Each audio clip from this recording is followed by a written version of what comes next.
Ujambo msikilizaji na mtazamaji, na karibu kwenye kipindi cha KDSO TV show live. It's yet another day, yet another show. Karibu sana, shukran sana kwa wale ambao wanaendelea kutusupport. So tunaomba share our feed kule nje, alafu tuendelee na shughuli ya leo. Kwa hivyo kwa Wakenya,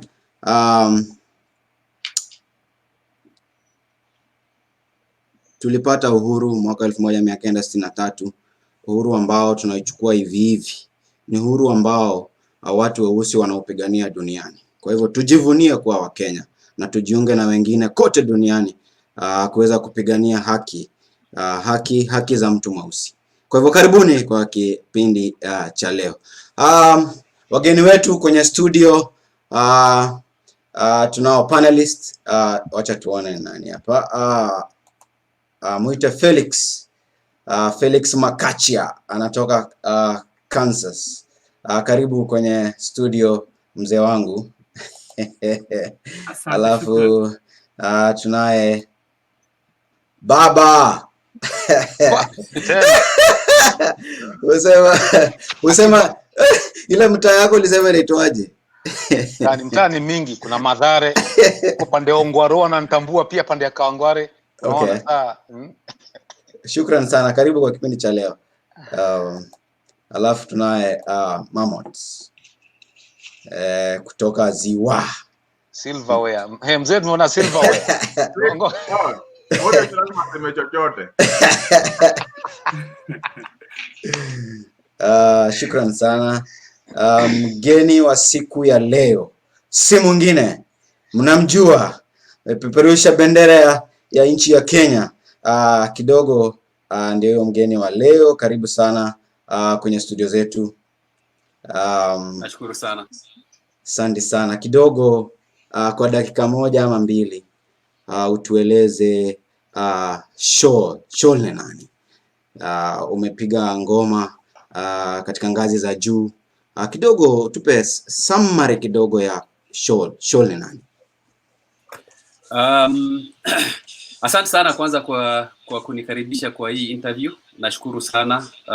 Na nafurahi sana kuona ndugu yangu MAMMONDS hapo hivyo. Alikuwa striker wangu. Bado ako na deni ya kulipa kwa sababu kuna passes nyingi sana nilimtengezea akafunga. Akaenda nyumbani akiringa akifikiri yeye ndio deadly, lakini sasa wale wenyewe ilikuwa ni sisi. Top na run. Wazee. Nashukuru sana. Nafurahi sana kuwa na nyinyi. Tuliona na US nafikiri ilikuwa ni 2011 wakati nikikampaign, na ni vizuri sana kuonana na nyinyi tena hapa hivi. Kwa majina vile umesema, naitwa SAMMY SHOLEI. Watu wengi wananiita Masai moja. Kuna rafiki yangu anaitwa Anthony Origi, ndugu ya Mike Origi. Yeye uniita Masai moja. Mimi ni msabaot kutoka Mount Elgon. Wanasema Masai wa pekee kucheza hadi ngazi za juu za mpira Afrika, sio Kenya. Kwa sababu kuna Masai mwingine Zimbabwe ama kule kwingine. Nilianza mpira wangu nikiwa kijana mdogo, nikiwa Kitale.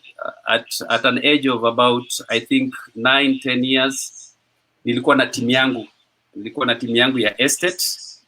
Unajua tulikuwa tunacheza, unajua vile kuna kuwa na group moja huaga iko against the other group kwa estate. So mimi nilikuwa na group yangu, timu yangu, na pande ile nyingine kulikuwa na rafiki yangu pia alikuwa na timu yake. So kulikuwa na hiyo grudge. Kutoka hapo hivyo of course nilikuwa primary school, Kitale Union Primary School in Kitale. Nikasoma hadi 1983 wakati tulifanya CPE ya mwisho. Wakati nilikuwa Union nilikuwa nikifanya mazoezi na Kitale FC. Kitale FC used to be one of the best teams then in Rift Valley. Na among the greatest football players wale wametoka Kitale, kulikuwa na Patrick Shim, yule ambaye alienda FC Leopards. Kukakuwa na Fred Nyongesa akaenda Bata Bullets, kukakuwa na Atman Mandila akaenda Bata Bullets. So Kitale ilitoa wachezaji wazuri sana. Within Western Kenya tulikuwa among the best teams. So nilikuwa an understudy of kina Patrick Shim, na it was humbling kumbebea Patrick Shim viatu zake wakati alikuwa anaenda mazoezi kila siku akifanya mazoezi. Unajua wale walikuwa ni vijana wakubwa, akitoka mazoezi jioni saa 12 labda anataka kwenda huko town kufanya mambo zake. Sasa mimi lazima kijana mdogo niende nyumbani, so zile viatu zimechafuka na uniforms zake zimechafuka, ilikuwa lazima nitaziosha. So you can imagine within an estate, wewe ndio unaosheaga Patrick Shim, a star of your county, your town, uniforms zake, na wewe nilikuwa mpaka nazipasa nampelekea mazoezini kesho yake. Nafikiri alikuwa ndio mchezaji msafi sana, na nilikuwa nataka ku-emulate Patrick Shim because what really motivated me seeing Patrick Shim being a great player in the Rift Valley, watu wengi walikuwa namuogopa sana. It is because of the attention that Patrick Shim used to be given within the estate and the town itself. So I wanted to be like him. Nilikuwa nataka kuwa na hiyo attention. Nataka watu wakinunua gazeti Saturday, pia gazeti 3 unaona jina yako kwa magazeti. Na inanikumbusha kitu moja ndio nisisahau, ni kama Ghost Mulee. I hope that he is watching. Ghost Mulee, unajua mara nyingi sana alikuwa ni goalkeeper wetu Kenya Breweries, na kuna wakati tumemweka, amewekwa second half, ameingizwa second half tukicheza na KTM huko Thika. Alifunga bao, aliamka saa 11 asubuhi akitafuta gazeti zote, kwa sababu unajua alikuwa anajua jina yake itatokea kwa magazeti zote. Ghost Mulee is my witness today, na najua kama naochi hii show atakubaliana na mimi kwa sababu alinunua mpaka Taifa Leo. So in a nutshell, I wanted to be among the best, the very good players that were back in the days, and that was around 1982-83 there. So after kufanya mtihani yangu ya primary school, nikabahatika nikachukuliwa Kibabi High School, which is Kibabi University right now in Bungoma. Then we actually build up a team. Walikuwa na recruit wachezaji wazuri sana, and one of them was actually Atman Mandila, ule alikuwa anacheza Kitale FC. So aliona mimi pia nimfuate huko kusudi to beef up your team. Tukatengeza team, tukakuwa a very big force within Western Kenya. Kina Msingu, kina Kakamega High, unajua tulikutanaga na wao mpaka ma nationals huko. So after my exams, nikatoka nikaenda Eldoret. I was recruited by Raymond Woolen Mills in Eldoret. It had a very young team, na walikuwa wako na hiyo tamaa ya kucheza katika Super League then, which is Premier League today.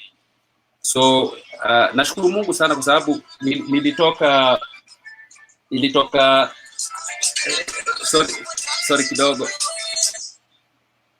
nilitoka shuleni na nikaingia immediately kwa employment. Nikaandikwa Raymond Woolen Mills. Nafikiri kama ulizaliwa nyuma ya 1987-88 lazima ulijifunika blanketi ile nilitengeneza nikiwa pale Raymonds. Nikacheza Raymonds 1987. Tukaingiza Raymonds Super League kwa sababu 1988 tuliingia Super League ya kuperform the next year, which is 1989. Now I was the assistant captain Raymonds. Unfortunately, like any other coach, yule coach nilikuwa naye alinitoa Kitale, akaamua across to MOW ku recruit Raymonds. Sasa hapo hivyo aka recruit Hudson Majimbo. He was a force in the midfield then. Tony Luanga wakaja, alafu kuna kijana mmoja nimemsahau jina yake, alikuwa rafiki ya Tony Luanga sana, alikuwa anacheza midfield, alikuwa anacheza Mumias Sugar. Huyo akaja pia, akaenda Nzoia, akaenda akachukua namba 5 fulani anaitwa Ndombi, akaenda Rivertex akachukua kuna Caleb Odhiambo. So basically unajua wale jamaa waliinua Raymond kuingia Premier League, inaonekana ni kama wanakuwa sidelined in such a way, unajua. Na sikuichukulia vizuri, and being somebody that usually is very bold, na mi kama naona kitu si sawa pia nitakuface, niliwaface, so ikawa ni lazima nifukuzwe. Nikaachishwa job, nikarudi. What I did, I went back to Kitale na nikaendelea kufanya mazoezi. Ili ni hard sana kwa sababu nilikuwa naona position yangu ile nimepigania for the last 2 years imekuja kuchukuliwa na Tony Luanga. And sorry to say, we've never been in good, personally on my side, I've never been in good relationship na Tony Luanga. Kwa sababu kila mara nikiona Tony Luanga nilikuwa naona nikana anachukua position yangu. There's a time that Kenya Breweries also wanted to recruit Tony Luanga. Nilikuwa na hao jamaa kutoka FC Leopards anakuja kuchukua position yangu. Tukikutana naye national team, ikiwa yeye anacheza mimi niko nje, nasikia uchungu sana. And ili ni motivate sana kwa sababu when we beat Algeria in Kenya here, I was on the bench, and I was actually pushed into the field by the Gor Mahia fans kwa sababu walikuwa wamekaa nyuma ya bench yetu, na walikuwa na second half kwa sababu wanaona vitu haziendi sawa, walikuwa wanaita Sholei. Sorry kama tuko na mashemeji wangu wajaluo hapa, walikuwa wanasema Solei, na walikuwa wanatupa bottles za empty bottles za maji.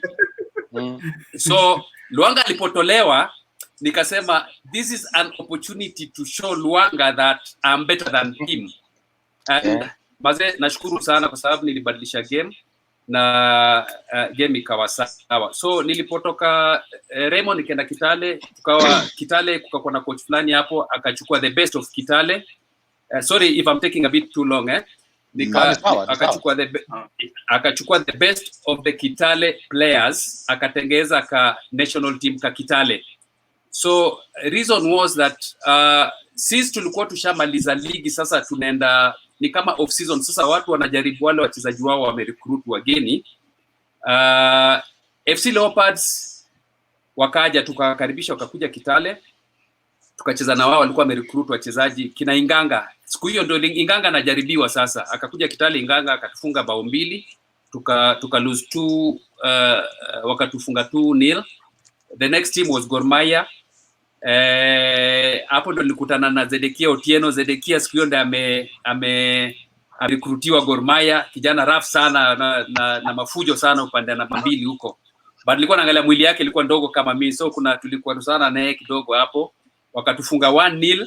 Game ilisimama karibu 30 minutes juu hiyo 1-0 ilikuwa ni penalty, tulikuwa tunaona tumeonewa. So tuka lose 1-0.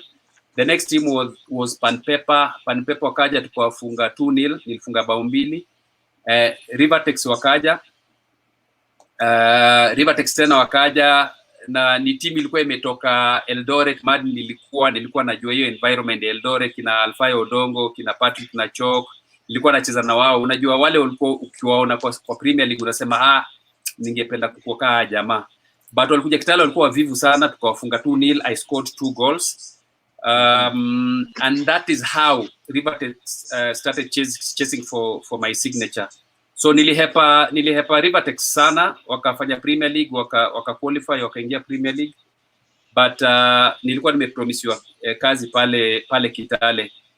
Unfortunately walitumia English mingi sana, kama ile MAMMONDS alikuwa ametuandikia juzi hapo hivyo. So I really didn't understand hiyo position nilikuwa napewa. At the end of the day nikapatikana kuwa nilikuwa niende nikafanye kazi kwa soko ya kubeba zile mboga za unajua za takataka. So nadhani MAMMONDS anashindwa anajitetea akiwa upande gani? Nafikiri ile hang kidogo hapo hivyo. So ikabidi nipeleke hiyo barua kwa lawyer fulani hapo, alikuwa tu jirani wetu pale Kitale. Kuna estate inaitwa Bondeni, iko na nyumba zinakaa za jeritu kabisa. So nikakaa naye akanitranslatea, hizo pesa zilikuwa zimeandikwa in pounds na nini, akafanya hesabu yake. Nikapata at the end of the day nilikuwa nitapata 900 shillings a month, na nilikuwa nitakuwa mtu wa wheelbarrow. So hapo ndo niliamua kukubali offer ya Rivertex walikuja mpaka home. Nilikuwa naambia, unajua Kitale is a small town, ilikuwa gari yote unique ikionekana. Unajua siku hizo Mapujo 504 ndio zilikuwa my executive cars So wakiona Abdul Majid who was the coach then, wadi inafika nyumbani Kitale kuwa hawa jamaa wamekuja kukuchukua, so najificha. So what these guys did, siku moja wakanitrick, wakakuja mapema, wakachukua mbui wangu, wakaenda wakamwakisha, na saizi unajua municipal council wamenipa nyumba sleepy rent kwa sababu nawachezea ball. So 5 o'clock in the morning mimi nasikia dirisha na gongo, nikifungua hivi naona baba yangu, nikashindwa nini imefanyika. So nikifungua mlango ya mbele nasikia mbui mazee ananuka tei. Nafikiri amewakishwa the whole night. Akawaambia huyu tutampata huyu. Hivyo ndio vile nilipatikana nikaenda Rivertex. Okay. Bwana Sam, maybe a follow up question. Umeongea juu ya Patrick Nachok and coach wa Harambee Stars, former coach Harambee Stars, Ghost Mulee. Kidogo kama unaweza talk about the relationship you had with the two players, and kwa Patrick Nachok, alafu kwa Ghost Mulee kama unaweza ongelea juu mkigrow na yeye kwa team, did you ever see him like kama mtu atarise akuje, what special attributes alikuwa nazo zenye zilimfanya akakuwa leader? Number one, it was a very bad culture that ukija Nairobi kwanza umetoka up country. Me by the way nashukuru Mungu saizi naongea Kiswahili na sheng ile ni standard yenu kwa sababu most of you mmelelewa huku Nairobi. Unajua nilikuwa sijuangi kutofautisha shindano na sindano, unaona? So watu walikuwa wananichekelea sana kwa sababu nilikuwa na ile Kiswahili ya Kiluya. Unajua umekujako, umeendako, umefanyako, unajua? So instead of people directing me towards the right direction, watu watakuchekelea, unajua, and most of them mtu kama Mwololo, he was still young then, alikuwa mazee atacheka mpaka alale chini, unaona? So it was very embarrassing. So Ghost has been my mentor. Ghost is a very friend of mine, kwa sababu kuna vitu nyingi sana zile Ghost amenifanyia, na kuna vitu zile tumefanya na Ghost zile mu appreciate sana. Juu roho ya Ghost ni mtu hana madharau, na alinifunza vitu mob sana, hata kuvaa. Juu nakumbuka tulienda Eastern Central Tanzania. So I usually then I wanted to look like Ghost kwa sababu kuna jamaa wa Gikomba alikuwa anamletea mango. So tukifika TZ mimi nimenunua vitu zangu za Kitale, najua watu bado wanakuchekelea, but Ghost atakuja atakukalisha. Ghost used to treat everyone equally, hajali kama umetoka Kitale ama umetoka wapi. Alafu number 2 pia unajua alikuwa our assistant coach, ni mtu is a very good listener na ni mtu akona roho safi sana. So up to today I mean Ghost kwa a very special space ya hati yangu na familia yangu. Tunachok. Yeah, okay. Go ahead. Yeah, Nachok watu walikuwa na tu mistake na yeye, walikuwa wanaona mimi ni Mturkana, Nachok ni Mturkana. Mimi ni Msabaot kutoka Mount Elgon by virtue of having a dark complexion. Unajua watu walikuwa wanaona ni kama sisi ni brothers. The thing that we share ni kuwa ni nomads, tunatoka mahali pa ukame na tulikuja tukakutana naye Eldoret, a very humble person, na unajua alikuja katuacha tena. Mimi ndio nilikuwa mtu nilienda kumtafuta, nikampata kule kwenye mortuary, nikaenda nikamzika, na nashukuru Mungu about that. He was a very good guy. Wow, thank you so much. Naona George ako na follow up question. George anataka kujitetea. Ngoja tu. Hapa lazima nijitetee nikiwa upande huu. Yeah, so welcome. Unajua asante George. Hapa mimi ndio mtu hype man wako. So kitu tunasema lazima ni ndio. Hiyo story ya Nachok. Ulikuwa naishi juu yangu. Sisi tulikuwa tunaitwa Ngumba mates. Yes. Story ya Nachok, it was ilikuwa na lot of impact kwa hiyo clique yetu ya wachezaji wa Kenya Breweries, because from pale tulianza mpaka mali tunakuja kuachana, majority of us alikuwa abandoned, na he was one of I'll say very dedicated. Mamos, hebu utarudia, imehang sikusikia chochote. Nasema story ya Paddy. Okay, nikisema Paddy najua tunaelewana vizuri. Ticha unanisikia? Nakupata uko sawa. Mamos nafikiri link yake. link yangu ni ya jua kali ama ni ya kabambe? Oh, haya sawa, nakusikia sasa. Hebu sema sasa. Usigeuke kutoka hapo. Isimove. Kwani ya Arabi. Unaona umemove. Ni area TV, kwani ni area TV. Endelea. Endelea. Yeah, so hiyo story na talk ili nigusa sana. Actually kwa one of the drivers ya ku decide to make a very crucial decision juu ya future life yangu baada ya soka, because by the time Nachoka alikuwa anatuaga, frustration alipata juu ya ball, not because tulikuwa tujui ball, but from the management ya ball. Ilitupatia a good idea to make a decision ya move out of Kenya na kwenda pursue other avenues za kujiendelesha kimaisha. So hapo ni turning point. So yeah, it was a huge turning point. Just in a quick nutshell. But from there, actually it solidified a relationship yetu kama wachezaji, because mpaka saizi as a group ya KBFC sio tuko pamoja. Na hizi ndio social cues I believe zinamolimu kama Sholei kupursue vitu kama hizi sasa anajaribu kupursue, because unajua kando kuna advisors wale wanakupatia based on best practices zile wako nayo, ideas on how to maneuver around. So Joel, hapo hebu niambie decision gani going forward hii experience yetu na Nachok itakusaidia to pursue whatever you're trying to pursue in the future? Kitu ya kwanza, okay, na miss Nachok, na sio watu wengi wanajua kitu iliwa Nachok, sababu namba moja Nachok najua alizaliwa akakuwa chokora na aka lose parents wake wote, so alichukuliwa kwa home ya wazungu fulani, akasomeshwa mpaka akawa ni mchezaji mzuri. So Nachok kutoka Rivertex alienda Bata Bullets.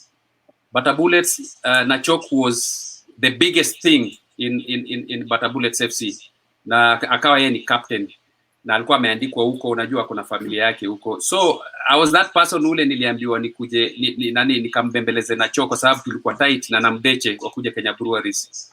I was the link between Kenya Breweries, Nachok and Namdeche. They came to Kenya Breweries on a promise that watakuwa employed. So waliacha job kule wakakuja huku. Unajua time ilikuwa inaenda, baada hawajaandikwa. So until Nachok alipokuja akaretire. Actually hakuretire, I think they fell off. I don't know whatever happened in between, sababu nafikiri na coach akatolewa coach. Akawaacha, exactly. So Nachok alipotoka akajaribu kucheza, sijui kama alijaribu kucheza Mafuko Bombers or something, na alafu then he disappeared. The next time Nachok alikuja kuniona, nilikuwa kwa ofisi Africa Online, akaniambia kule anaishi amefungiwa nyumba. Nikamuuliza nyumba ni pesa ngapi, akaniambia ni 400 shillings. Unajua nilifeel vibaya sana, because I mean Nachok was a star to me. Na akaniambia nitafutie job, kande zapata job hata ya watchman, wewe nitafutie. Nikasema hapa wacha ningangane huyu jamaa, kama naweza mtafutia mahali pa job at least apata jishikilie. And the next thing nilikuwa naambiwa kuwa Nachok amefariki. So basically vitu watu wengi wanafaa kulearn kwa hiyo experience Nachok alipitia, and more so the players that played before us. I have seen so many players wale walikuwa wanacheza mbele yangu na nikataka kuwa kama wao, but wakakuja mazee wakaisha tu hivyo, unaona, sababu walikuwa very famous, unajua number one, and you see now when fame enters your head, inakuwa sasa unasahau vitu nyingi sana. And that was the reason why nilisema mimi at the end of the day nataka niwe mahali, because nilikuwa nimeona kuna wachezaji walikuwa wameangalia football ndio life, and they forgot about there is life after football.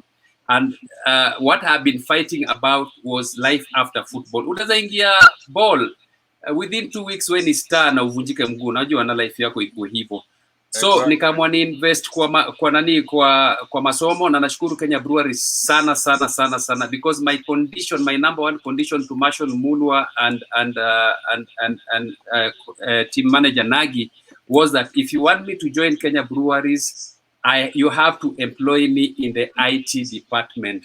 In 1991 computers ndio zilikuwa ndio zinaongelewa, hazijafika Kenya, ziko bado Ulaya. So I saw a very bright future through IT, and hiyo kitu ilinisaidia sana, unaona. So lesson kwa wale vijana wale wanatusikia saizi, maze angalia future yako kwanza. Look at your future, and you also need to have a lifetime plan. Unataka kucheza mpira for how long, and within the period that you're playing football, what would you be doing on the side to secure your future, just in case you get injured tomorrow? Hautaanza tena kuomba chakula huku na huku. Hizo kwa sababu saizi nilikuwa kwa interview nyingine na ndio kuna wachezaji wanapata mpaka about 200,000. I don't know how true that is. Ukiuliza MAMMONDS hapa, our allowance used to be 350 shillings. I think 250 shillings, ama ilikuwa ni 500. And out of 250 250 for a tie. Yeah, 250 for a tie. And out of that amount, so many of us are where we are today. But unajua pia sisi ni different kwa sababu tulikuwa tumeandikwa. Unaona? So ni wachezaji as much as tunataka kuwa kama Ronaldo, unajua hizi ma TV pia zinatuharibia sana, zinatufanya tunakuwa na discipline ya Ulaya, which is not our culture. Unataka kuva kama Ronaldo, which you cannot afford. Unataka kunyoa nywele kama wao, to maintain the hair is a problem, unajua, and then you forget about your future tomorrow. Ukitaka ku live for today just because you want to impress the girls and the ladies out there, then it becomes a problem in your future life. Wow. Shukran sana. Naona KADOCH you're smiling. Felix, nataka ku follow up. If you are joining us now, tuko live kwenye Facebook, TOYOYO, Kenya USA, Kenya DSO Facebook page. You can like, and we are live on YouTube, KDSO TV. Kwa hivyo KADOCH utusome maswali kidogo. Felix, get ready for follow up. Thank you. Fakta kuna swali na kuna comment hapa hivi kwa Facebook, nitapitia tu haraka kiasi, alafu tutaendea kwa hizo zingine. Kuna Kim Matundura hapa, salamu tu, anasema yeye ni salamu tu. Ya jamaa, kuna mtu akisema tu salamu tu, hiyo tu hapo unajijazia. Kuna Titus Mulama pale, master, anasema tu master na exclamation kijana pale. Wangu, kijana hatari, mbaya, kijana mbaya, pale kwa shimo sio. Kijana mbaya huyo, nilimwachia kiatu yangu hiyo. Anawapanguza. Anyway, kuna Anthony Obala pia ni mtu wa pale na wapi? Hebu ngoja kwanza, ana project pale Kisumu pale Kisumu Manyata. Alafu kuna Faisal Abdul Rahman anasema Hamza Mohamed, anambia anastu Hamza Mohamed kuja anasema kuja uone boy wako River legend, classmate wangu hiyo kibabi. Anasema kuja uone your boy legend wa Rivertech. So kuna comments pia zimeingia hapa na maswali, nitazirudia, lakini wacha tu switch gears turudi kwa Felo, maybe sasa we take over, maybe kuna swali kipiga hii conversation. Okay, Sean pia naweza sema bana, shukran bana sana kwa vile umekuja kutujoin hapa, manake sisi kwetu ni privilege kubwa sana kuwa na wewe hapa kwa hii mtandao. Na question yangu ya kwanza itakuwa tu ni ile kugo back kidogo mahali ulikuwa, ni kama umetoka sasa Kitale umekuja Kenya Breweries, alafu baadaye the big thing, dream ya mchezaji wote wala anacheza ni kuchezea kuvaa hizo national colors. The first time ulivaa hizo national colors, ulikuwa unafilaje? Alafu unajua coming kwa ile background yako kutoka Sabot, the first player kutoka Sabot kuvaa hizo color, tujui kama kuna mwingine ashavaa hizo color national team, maybe unaweza tuambia ilikuwaje? Fellow maze, national team nafikiri ilikuwa ni ambition ya kila mtu kuichezea, and siku zile niliitwa kwa nation. It was very funny. It was very funny by the way, kwa sababu kulikuwa na trip ya kwenda Egypt. Harambee Stars walikuwa wanaenda Egypt na Mohamed Heri ndio alikuwa amepewa team. So recruitment ilifanywa usiku sababu ndege ilikuwa inatoka kesho yake asubuhi. Nakumbuka mimi nilipigiwa simu, no sikupigiwa simu, siku hizo hakuwa na simu. Unajua ni ile through somebody to somebody na nafikiri Mohamed Heri kwa sababu alikuwa ashaniona Rivertex, nilikuwa nimemsumbua sana na Bandari alafu na Kenya Breweries pia, so akawa ameniita. Nakumbuka tulienda mpaka Zimmerman kwa Kimolo, George Best Kimolo kumtafuta. Hivyo ndio vile niliitwa Harambee Stars. But bottom line, I can't describe the feeling ya kuwa among the members of Harambee Stars then, because I mean it was a big thing. But the only disappointment ile nilikuwa nayo ni kuwa while still at Rivertex, I think half the team ama 3/4 of the Rivertex players tulikuwa tunadeserve kuwa kwa national team. The only problem that was there and is still there today is that tunaangalia within Nairobi region na zile regions ziko karibu, but we have very good players uko mashinani. So yes, I mean it was a very very good experience. Na unajua nilikuwa nataka tukitoka Egypt nifike Nairobi niende Kitale nitembee mguu kutoka kwa stage mpaka home. Unajua hiyo vile nilikwambia kwa introduction, yani unataka uwe appreciated na society, and you know that motivated me so much. Okay. Na nikiendelea bado na hiyo, bado tuseme kama pale Kitale sasa, maana kama umehitajia sana, una feel wale majuni waliwacha huko hivyo Kitale, nini gani, impact gani yako kuchezea national team na Kenya Breweries wanakuwa na all the time, impact gani ilikuwa kwa huko hivyo Kitale?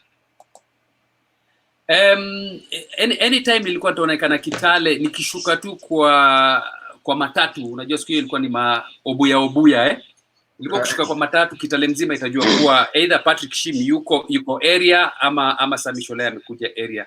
So by the time unafika kwa nyumba unapata wasa wamekungojea huko sana, unaona. Na the tradition was, and I'm very sure it has actually happened to you guys, when you guys come to Kenya, every time you come over lazima utabeba hiyo t-shirt ulikuwa unatumia huko na short na viatu na nini, so ilikuwa lazima ubebe 2-3, unaona. So wachezaji unajua watakuambia wako na mashida 2-3, but unajua wanaku appreciate kama utapata kitu fulani unisaidie pia mimi nitaka kuwa kama wewe, unaona. So unakuwa wewe ni kama idol wao. The period of time ile utakuwa home, kila mara watataka kuja kukaa na wewe wakuulize ni nini inafanyika, hiyo ndege ikienda huko kwa hewa nini inafanyika, wale Waarabu mkienda huko nini inafanyika. Unajua ukiwa Kenya Breweries nyi ufanyaga aje, mnatritiwa aje, mnakulaga aje, because unajua hata nyinyi Ulaya unajua sasa tunafikiria labda nyi ukulaga na vijiko sana. Nilikuja kwa fellow kiwa US 2011 nilikula kunde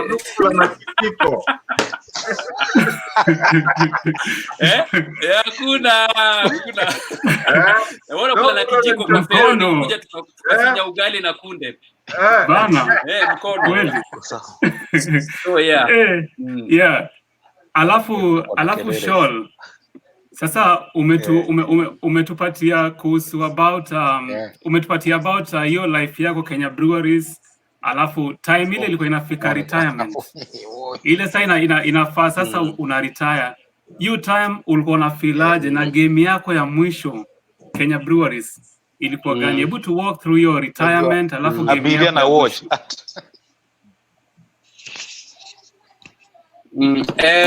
Fellow, I mean it is extremely painful to reveal to you today and the whole world, anyone who's watching, that nili retire voluntarily. Unajua, I didn't retire voluntarily. We had a lot of issues in our club. Number one, our coach who was Eli Adero. I don't know how Eli Adero, I can't remember, labda MAMMONDS atanikumbusha. Sijui vile Eli Adero ali exit kwa kama coach. So the next person was Paul Onyera. Na Paul Onyera, unajua the previous year tulikuwa of course tumefungwa na Motema Pembe, tumetolewa kwa finals So and that was Eliadero. So the following year Eliadero, I don't know whether he was fired, I can't remember clearly So Onyera ndiye akachukua team from coach player, akakuja mpaka akaamua sasa wacha retire, akakuwa yeye ndo coach wetu. Na Onyera alitustia vizuri sana, and trust me, when Onyera took over Kenya Breweries as a coach, that is the period that I enjoyed playing football, because alikuwa anakaa kwa bench, unasikia anakuambia Shoal chenga huyo, mimi najua utamchenga, unajua. So alikuwa ananifanya na feel I can do whatever I want with the ball, unaona. But of course at the end of the day results ni lazima utoe pass poa na unajua kama tutascore to score. So kulikuwa na cartels of football mpaka Kenya Breweries, and these cartels walikuwa wamelin upande ya tribal, unaona. Si tukienda Mombasa tulikuwa tunaitwaga MAMMONDS, tulikuwa tunaitwaje? Tulikuwa na two nicknames. Gorbi. Tulikuwa tunaitwa Gorbi wewe. Najua huwezi sema. Tulikuwa tunaitwa Gorbi kwa sababu hata Mombasa tukienda kucheza ball walikuwa wanaitaga Onyera, Omolo, Osholei, Omamond, kila mtu Okwarula, unajua. So cartels kwa sababu walikuwa kuna vacuum, Onyera had to Mombasa, branch ya Mombasa, kusudi a pave way for Sianga. So Onyera, as soon as Sianga alikuwa anafanya Kenya Breweries pia, so it was going to be cheaper for Kenya Breweries to have Sianga as a coach. Munga mweke mahali pema peponi. Sianga alipokuja hapo ndo tulifall out, because at the peak that we were then, after previously participating in the finals of CAF Cup, na sisi ni watu tulikuwa mature in such a way that tunaweza we can basically take ourselves into the pitch without a coach, na tuko disciplined enough. Sisi tulikuwa coaches of the others, tunakochiana ndani ya kiwanja, tunafanya the right things. So Sianga alipokuja, unajua akakuja tena anaanza kutuonyesha football zile basic. Unajua mtu anakuambia inama chini, shika unainama chini, unashika mkono, inuka juu, head ball, unajua. Alafu mtu anakuja anawaambia mwanze kujuggle ball, mpepete ball. I mean that hiyo ni ya youth. Tulikuwa tushapita hizo vitu. Sisi tulikuwa na kitu ilikuwa inaitwaga siingi. Tulikuwa tukifika kiwanjani 4 o'clock, watu wanakimbia kwa kiwanja, tunaenda kupiga hiyo siingi. Ilianzia Kenya Breweries, unajua, watu wawili ndani nini makona, wengine wanapiga huko na nini, unajua. So akakuja na basic trainings, tukaanza kupiga kelele, unajua, because hata Eliadero sisi Kenya Breweries tulikuwa tunamface, tunamwambia Eli, this squad is not right, lazima tuitengeneze hivi, na alikuwa anatusikia. So now the problem was that now this is a new coach, ule hajazoea culture ya wale wachezaji wa Kenya Breweries, wale wanaweza mface wakamwambia, unaona. So hapo you can push back and question authority. Yes. So mimi nikae kwa bench. Painful enough, sasa wale vijana sisi tumewagrow Utalii College. Tulikuwa Utalii walikuwa nakuja every Wednesday Kenya Breweries. Tulikuwa tunafunga 10-0, 8-0, 17-0 na Mathare United. Sisi tumegrow Mathare United na Utalii. So since Yanga ametoka Utalii, ni mbaya kuongea juu ya mtu alienda, but unajua lazima tuongee hizi vitu ameanza kuleta wale vijana wadogo, unajua, wamekuja, which is okay, they are very good players, unajua. Kuna kinaona Timothy Kibune hapa hivi, ni mtu sikuwa nataka kumakiana naye midfield, Jumaze uwezi hema, ujamaa sijui pumzi alikuwa anatoa wapi, unaona.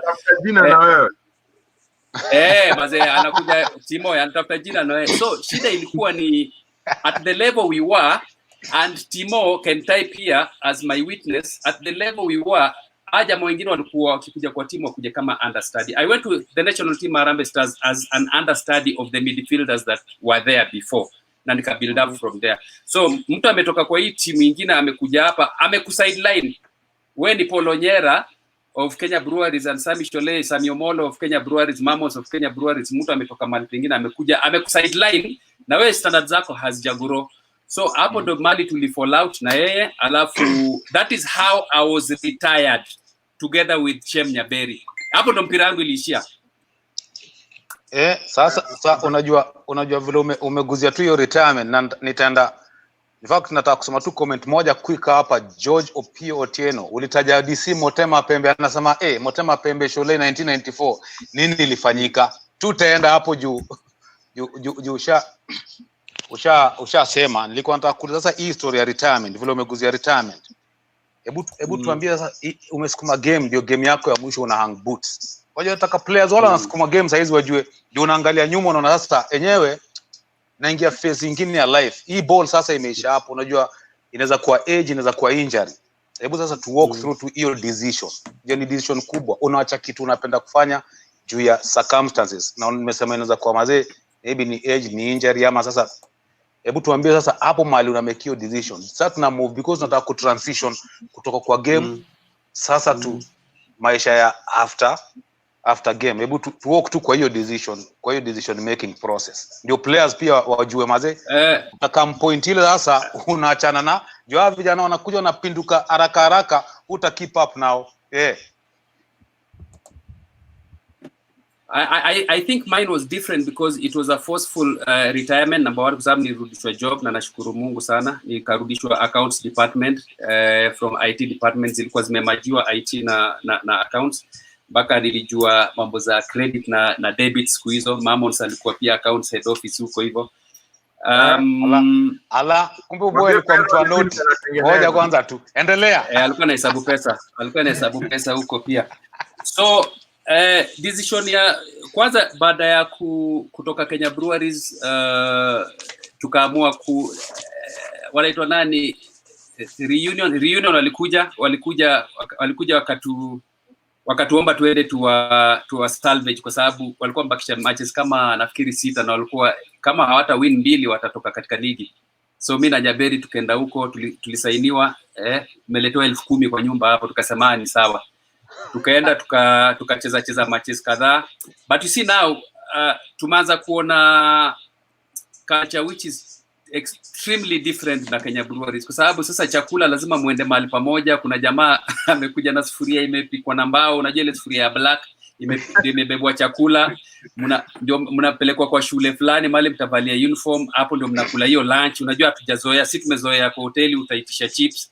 So environment will change all of a sudden. Aya, tunaenda Kisumu, inakuwa kufika ni shida, mahali mnalala ni tofauti, but tukangangana, wakabaki ligi. So from there then tukaamua mpira wacha ikae, if this is what it takes kwa if this is what somebody can go through ati sababu anapenda ball na uko na employment, wacha turudi to job. So tuliamua tu na Nyaberi tukarudi job, na tukakuwa very serious kwa departments zetu until the same year.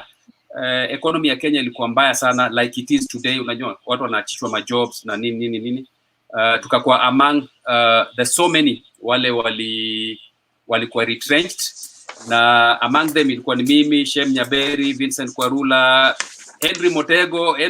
Story yake kwanza ni noma sana, juu alipopewa hiyo barua alienda head office huko, sababu yeye unajua alikuwa na jina kubwa sana, alikuwa anaweza ona hata mdosi kabisa. Sasa pale head office unajua pia alienda anaenda kuona managing director. Ukijiji iliingia, ilitoka sasa ukijiji. Hapana, huyo ni Motego wa Kenya bro. Huyo ni Motego wa Kenya. Mwezi mfuta job na managing director ajui. So kitu ilifanyika, unajua head office unajua ni ya Kenya Breweries, mlango zilikuwa za kioo. Unajua alipita katikati ya mlango moja ilikuwa haijafunguliwa. Show sema tu zilikuwa safi. Iput tu zilikuwa safi. So zilikuwa clear tu akapenya iput tu hivyo. Alikuwa anaona lazima harakisha na hiyo mlango iko wazi. Alipita na hiyo kioo ikavunjika. Unaweza kubali, unaweza imagine na hiyo na ilimkata masikio. Unaona? So si tulikuwa retired, nikajaribu biashara ya matatu. Nikakuliwa na vijana mpaka nikaisha kabisa. Tukahama kutoka kwa 3 bedroom house, nilikuwa naishi Zimmerman 3 bedroom house, tukaenda kwa a single room, bedroom moja actually, na choo ziko nje. Nili have to swallow my pride, unaona. Tukaishi hapo. Rent ilikuwa ni 4,000, ile nyingine ilikuwa ni 15,000, nyingine ikakuwa ni 4,500. Tukaishi hapo. Unajua hujazoea kuishi na mende. Mazee si tuliishi na mende kwanza, zile zina afya sana, unaona.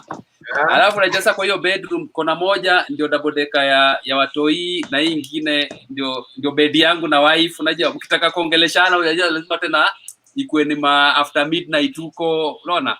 So hizo tulipitia. Alafu Muna Kaleia, kama mnamjua, kuna mwindi mmoja wa huko Meru, alikuwa anapenda ball sana.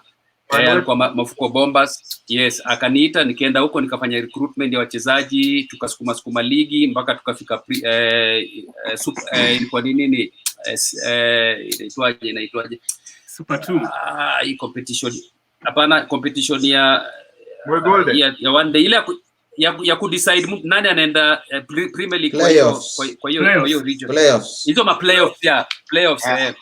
So apparently wakaingia playoffs, lakini wakati nilikuwa nimerudi kuona family Nairobi, nikaitiwa job ya udereva Africa Online.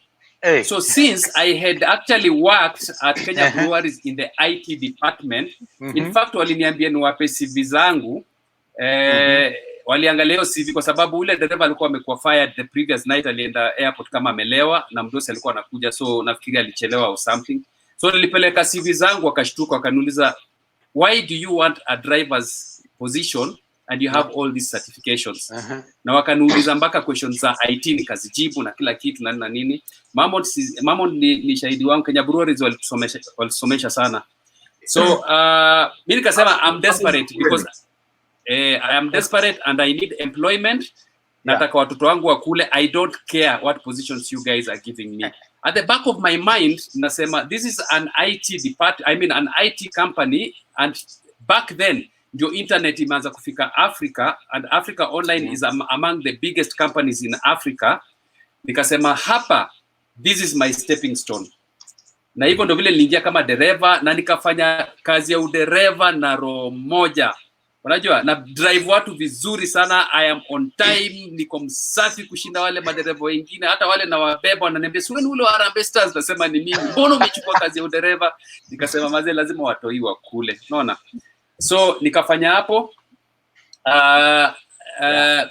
Ile job ilikuwa inafanyika, ule jamaa alikuwa anampelekaga, tukapewa sana, ni jamaa moja atakaki kuniacha juu. Alikuwaga pia ni jamaa anapenda akitaka pia pelekwe home, naweza mpeleka na gari. Unajua ana film mdosi nini. Tukiingia kwa client, mimi ndo nambebea bag, kwa sababu nambebea bag, ningie huko ndani nione ni kitu gani yeye ufanya. What is this that is so special that this guy does that I cannot do? Within I think a couple of months nilikuwa nishajua kuinstall. So kitu tulikuwa tunafanya, tukipewa sites kama 10 za clients kuinstall internet kwa nyumba zao. Back then ilikuwa dial up na simu. Yeye anaenda site moja, mimi naenda moja pande nyingine. Yeye ana drive, he is not licensed to drive, lakini namwachia gari, anasikia raha ku drive, na mimi na drive pande nyingine. So zile jobs zilikuwa zinachukua mpaka 6 o'clock in the evenings.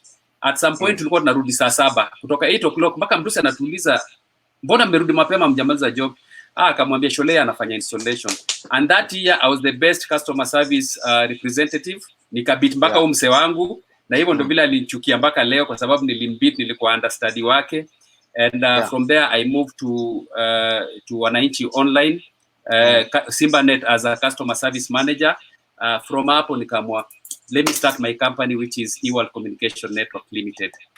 Details are eWorld, mkitaka mtaambiwa bado. Thank you so much. So we're gonna take a short break. Alafu tukirudi utaendelea na hiyo story, and then KADOCH utaendelea kutuangalia comments hapo watu wanasemaje.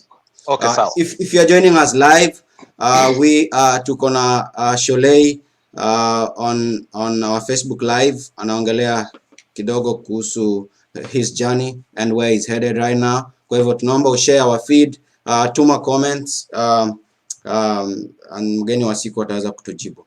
Taking a short break.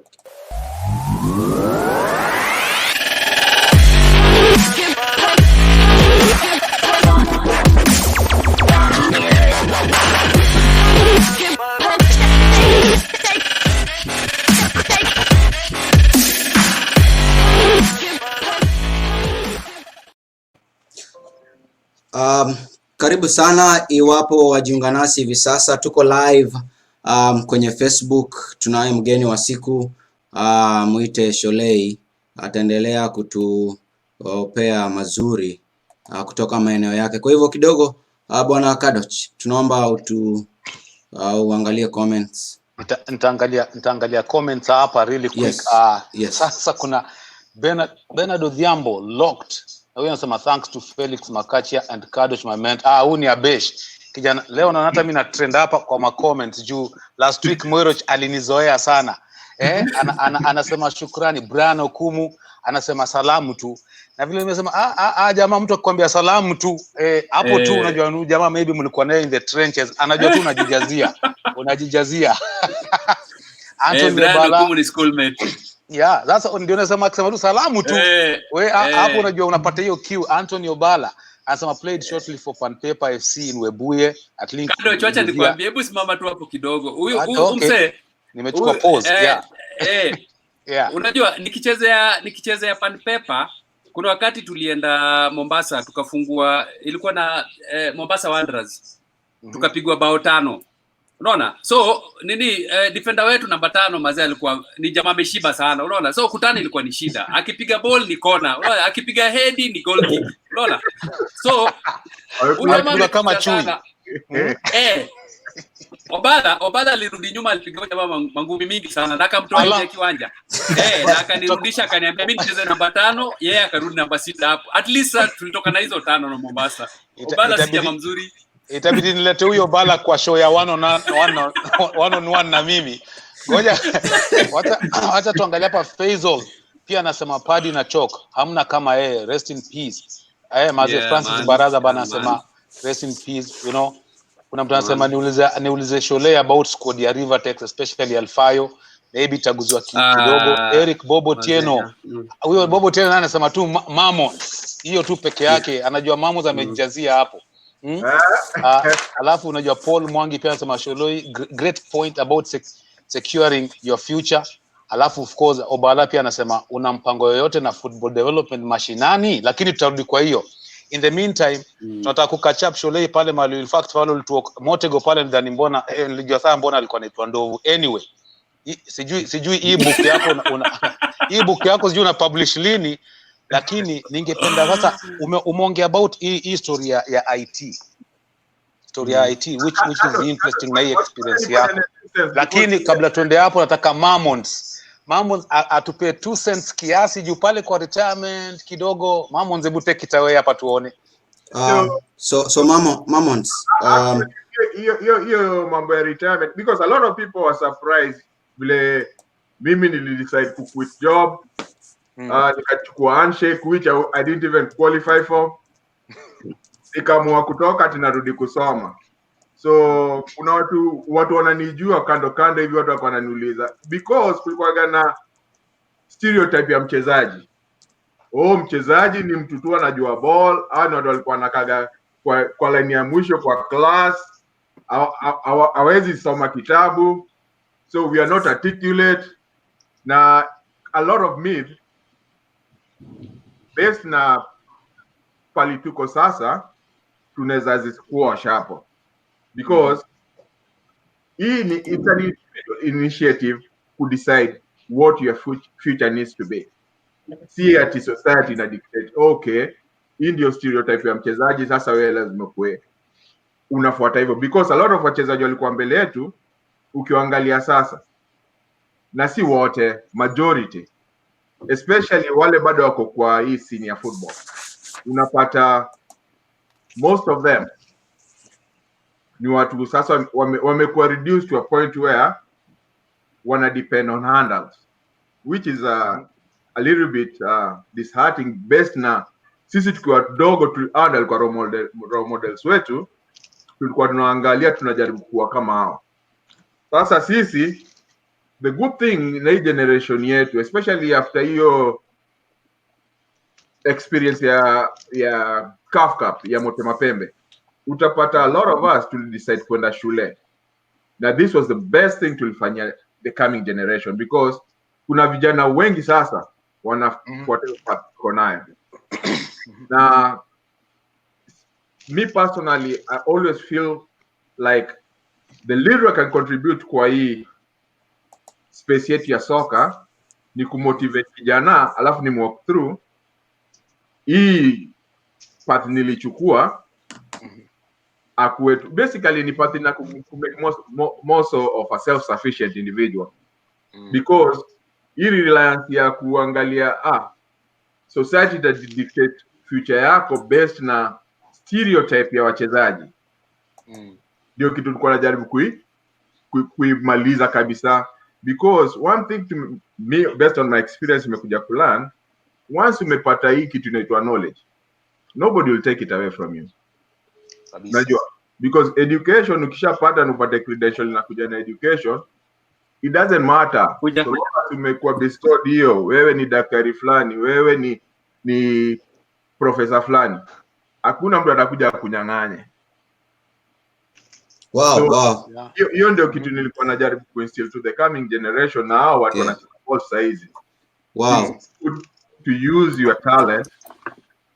Okay, Mammonds, that's a very good point. In terms of IT, teacher, just let me put my 2 cents in terms of IT.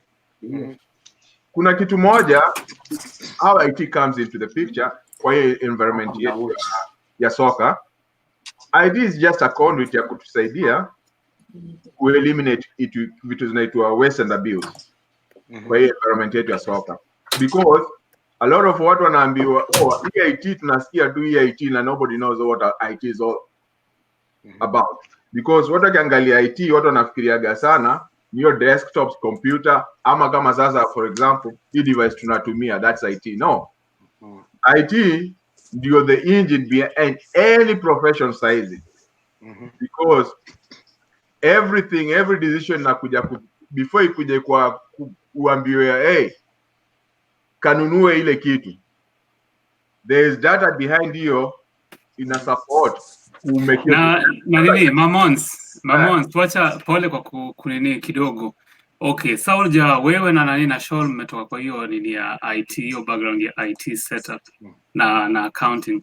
So KADOCH alikuwa na question moja ya IT kwa nani, kwa Shoal. KADOCH unaweza jaribu nambazie Shoal hiyo question.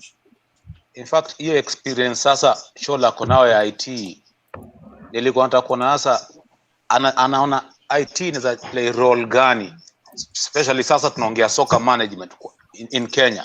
Tupe tu overview ya Shoal tusikie role ya IT, because saizi dunia saizi ni inakuwa driven na data.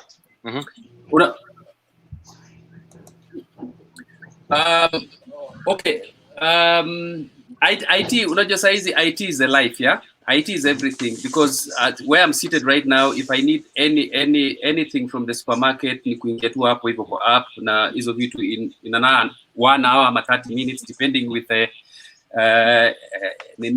requests itakuwa imefika hapa. So IT is the way to go. And if we go back to 2011 when I went into the federation as the vice chairman, tulikuwa tunataka unajua kubadilisha kila kitu ikuwe ni IT. Hata tickets I had personally nilikuwa nisha suggest ya chairman then kuwa tufanye ticketing ikuwe ni online, kitu ya online. And the first company that personally I had sat down with them na nikawapa idea, kwa sababu pia walikuwa wanatengeneza kazi ile app yao ya selling point ya supermarket ni Nakumat being just next to the federation na Nyayo Stadium. Tulikuwa tumesikizana na wao kuwa tickets zetu ziwe zinauzwa hapo kwa tills zao. So somebody goes shops there, alafu ananunua tickets zake hapo. Apart from other than hizi za kukata. Haya, number 2, players licensing. Unajua haya, tukikuja kwa youth, giving you an example, we have 2 prominent corporate companies in Kenya here. One is a worldwide soft drink company that has actually been supporting our youth soccer ever since hata mimi nikiwa kule nyuma, unaona. So my question used to be, before I came into the federation, my question was, wale wachezaji walicheza hiyo tournament ya hizi kampuni last year, wako wapi this year? Kwa sababu next year kutakuwa na wengine. So if you ask me about IT, there are so many people out there, and even in this country, that can come up with an app, a general app that can run football in this country, whereby upande ya youth development iko na hiyo na page yake where you manage the youth management, even financial unaweza bado kuileta hapo hivyo, so that you can be able to have a history of the best players wale mlikuwa mwachagua the other year, na mfollow up muone huyu kijana alikuwa the best of that tournament, ama hawa vijana 10 walikuwa the best of first 11 of that particular tournament. The next year wako wapi, and the next year wanaenda wapi, the next year wanaenda wapi. I'm telling you, IT can do so much for you. IT can work for you when you're in your house. So IT is basically everything. Na kama hauwezi kuinteract kuweka IT kwa kama huwezi kuingiza IT kwa administration yako, na kama huwezi kuweka IT kwa business management yako, honestly utasumbuka, because you will make it, yes, but not as fast as a person that will start today in that same business. In 2 days atakuwa mbele yako na wewe labda umekuwa hapo for the rest of your IT life. So IT is everything. Thank you so much. Agrippa, karibu kwa kipindi cha leo. Look like you have a follow-up question on IT na soka. Sholei mwenyewe, mambo vipi? Fiti Nyanje. Agrippa Nyanje. Hapa kocha amekaa kaangalia kona Tony Luanga bana, watu wanapiga kelele. So mimi ndio Shola ameniingiza hiyo mini tumesema. So Nyanje. So Nyanje ameangalia akasema by the way Sholei Nyanje. Panzokoro amesema niingia hapo hivyo kwa Tony Luanga. Basi Algeria bana. Na sitaki kuongelea kale ka Volkswagen ketu, acha kwa katakuja baadaye.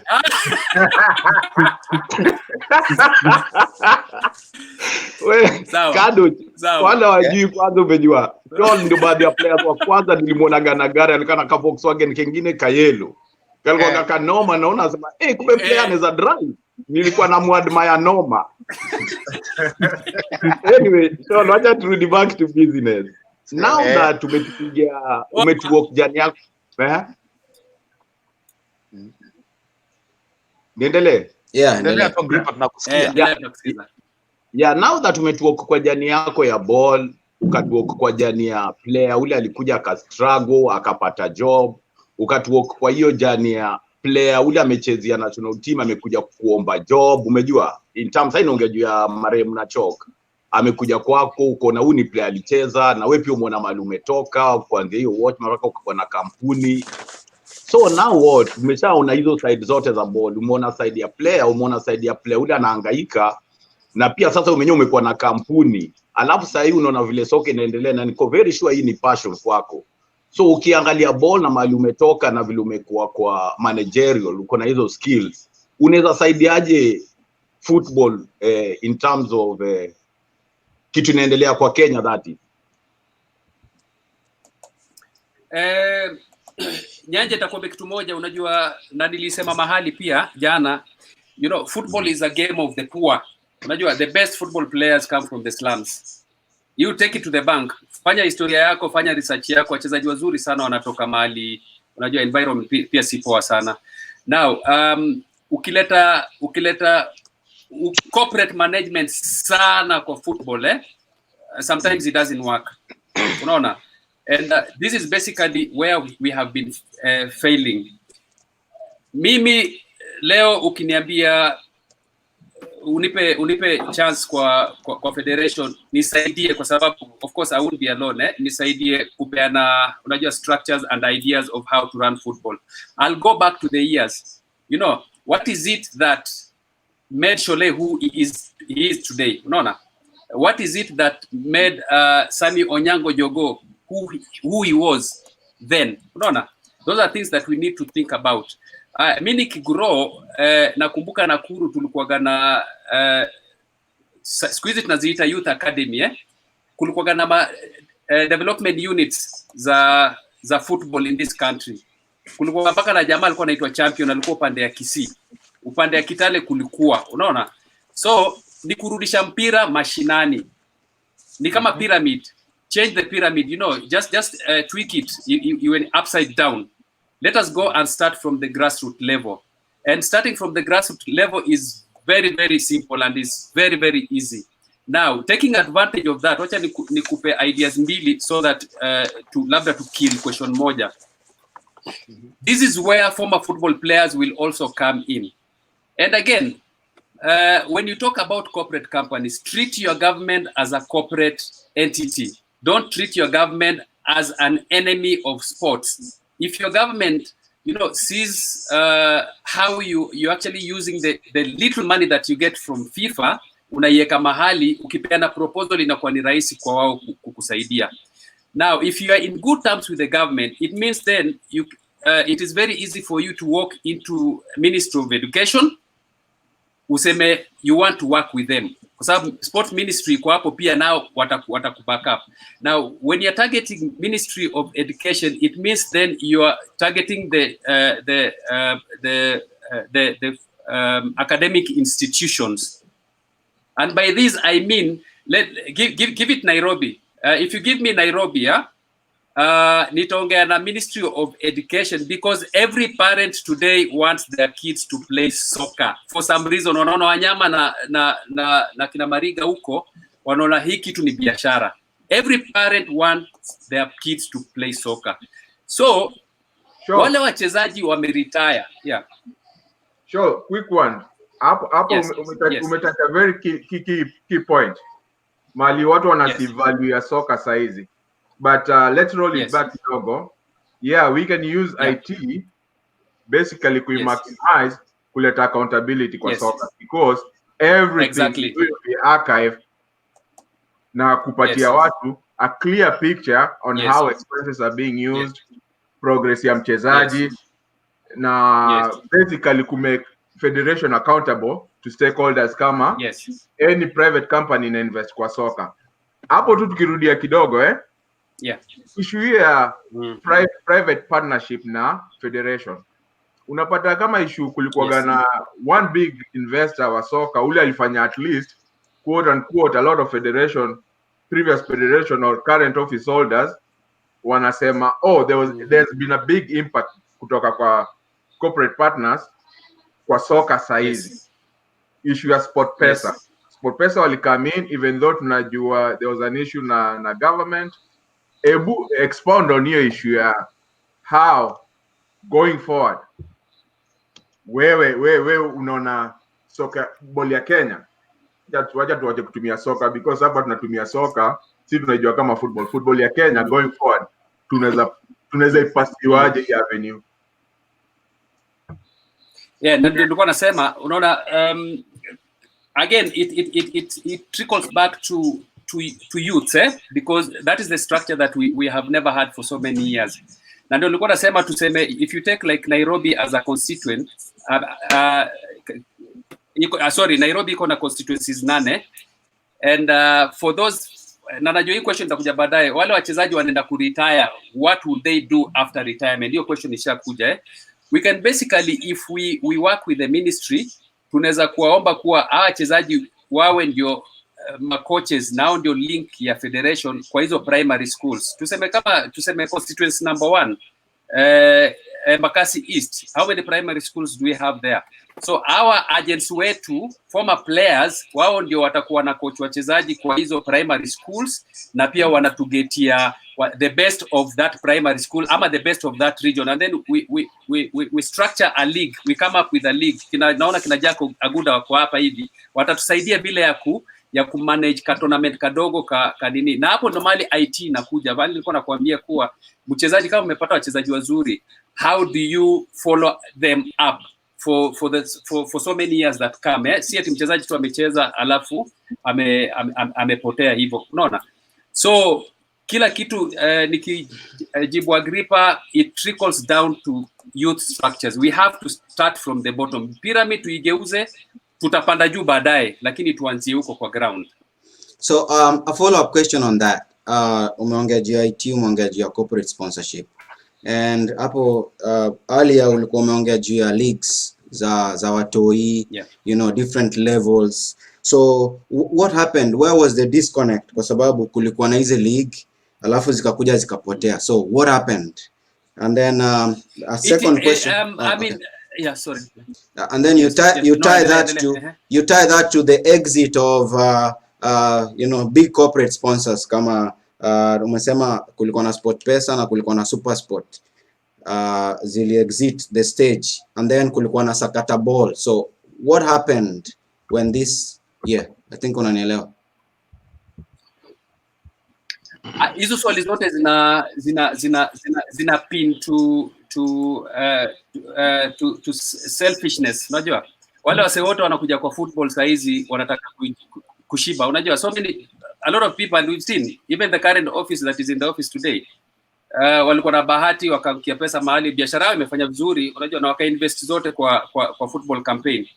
So now if you buy football stakeholders from the grassroots level to the national level to come and elect you into the office, it means you're actually buying that position. You're not a good manager, and the passion that you have is a passion for money, because you cannot invest 70-80 million Kenya shillings when they into the office, alafu utoe tena hiyo 70-80 million you pump it into your business. Hapana, huwezi.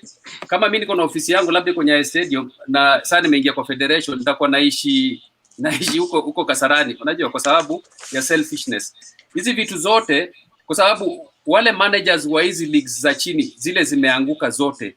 Those are people that were paid for their positions when they were campaigning to be in those positions from the grassroots to district level, national level.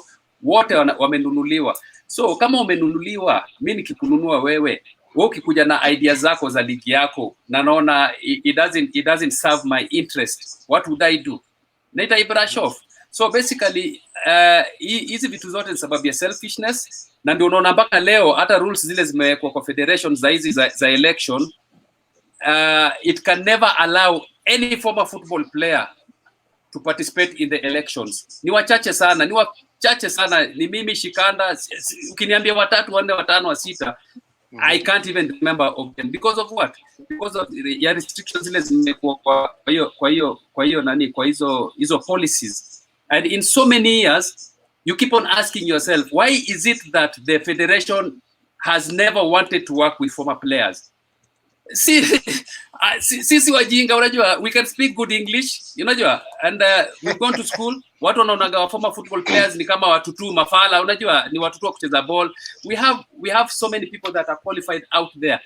Nobody wants to give former football players a chance to manage in the affairs of the federation. The only opportunity you'll be given, ni uende ukahesabu ma uniforms za Harambee Stars, unaona?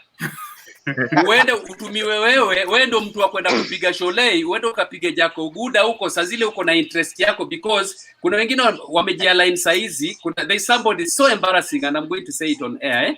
He's calling me, he's telling me, Sholei, me, I think if you go for a neck position in Nairobi, utatoa oush. Honestly, I think I'm bigger than a vice president. I am bigger than that. So haja wa federation, unajua, wanafungia watu wengine nje for the purpose of wanani interests zao. Haya, nikijibu stories za corporate.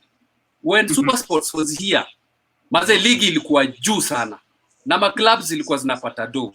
Unaona? Hizo do zilikuwa zinasaidia mahali fulani. Mimi siko nasikia stories za sijui allowances, sijui stories za sijui mshahara zimechelewa na nini. But sasa ikiwa wewe unataka kupiga duda Jack kila siku na nini na KPL, I mean corporate companies wataki mali kuna vita, unaona, watu waondoka polepole, na hiyo ndio kilifanyika. So it is FKF ndio wamekuwa kila mara wanatamani, wakiona KPL wanafanya vizuri upande ya Super Sports ama SportPesa, wanaona hizi pesa ni mingi sana, hata sisi tunataka, unaona. When I was there, the fight was there, because hata ule president alikuwa hapo then, alikuwa anasema we have to have members of the federation to sit in the committee of KPL. What is your interest in this whole scenario? Maybe ukinipa hiyo position saizi, I wouldn't care how KPL runs football, as long as hakuna club inalalamika, as long as there's accountability in the money that comes in, and as long as the league is run professionally and is smooth. Period. Otherwise, corporate companies watahepa. Corporates wa Kenya wanaogopa juu wanajua football ya Kenya ni ya kufight. Na nini Shoal, nina question moja hapa hivi, maana unajua nini? Hii yote inakuja back to ile block ina vote. So nani waga wana vote actually? Nani wako na hizi votes? Unajua hizi vitu kila mara was na change. If you look at the constitution that we have in place right now, nilisoma mahali constitution ya 2016 is not what is in place today. Because kuna mtu tena ameenda merarua. Unajua what happens and I used to see it with the other guy unajua constitution ikisha approve imesainiwa huku nyuma, kuna vile wanabai jamaa mbaka wa huko kwa serikali ndani, wanaenda na plaque ile karatasi ya katikati, wanaibandika na vitu zile zina secure unajua their interest. Unaona? So yeah, sure. Until hiyo ukora itaisha, unajua Sure, kama naweza jump in kwa question ya Felo. Why don't you come up with kama saizi ikue because this is issue basically public information. Anything iko written on a document which is a legal document, mtu yote na vie for office should have access to that information. That means the information of a office ya registrar. Sidio? So going forward, document zote za ofisi za KFF, in case kuna watu wako interested, wanafaa ku have access to that. Na the only way mtakuwa na hapo, hii issue IT ta play a big role. Okay? I should be able kutoka hapa nikiwa Collinsville, nafaa kuenda tu kwa website ya FKF, nikaangalia what is kwa public domain, nikachukua hiyo information, na hiyo ndio italeta transparency kwa hii issue ya kama kutafuta stakeholders, which is not happening in Kenya, which is not happening saizi. So I know where uko na wealth of information na manpower na resources iko behind you, unaweza zileta to the forefront, because najua hapa Nyanje, Felo, KADOCH, hizi ni vitu tunaona zinafanyika hapa na ni knowledge tunaweza transfer kwa watu wako interested hapo wakazitumia. Si ati ni complicated sana vile everybody thinks. Thank you so much. Kama unajiunga nasi hivi sasa, tuko live kwenye Facebook DSO TV, Kenya DSO na TOYOYO USA, Kenya. KADOCH, comments real quick alafu tuendelee.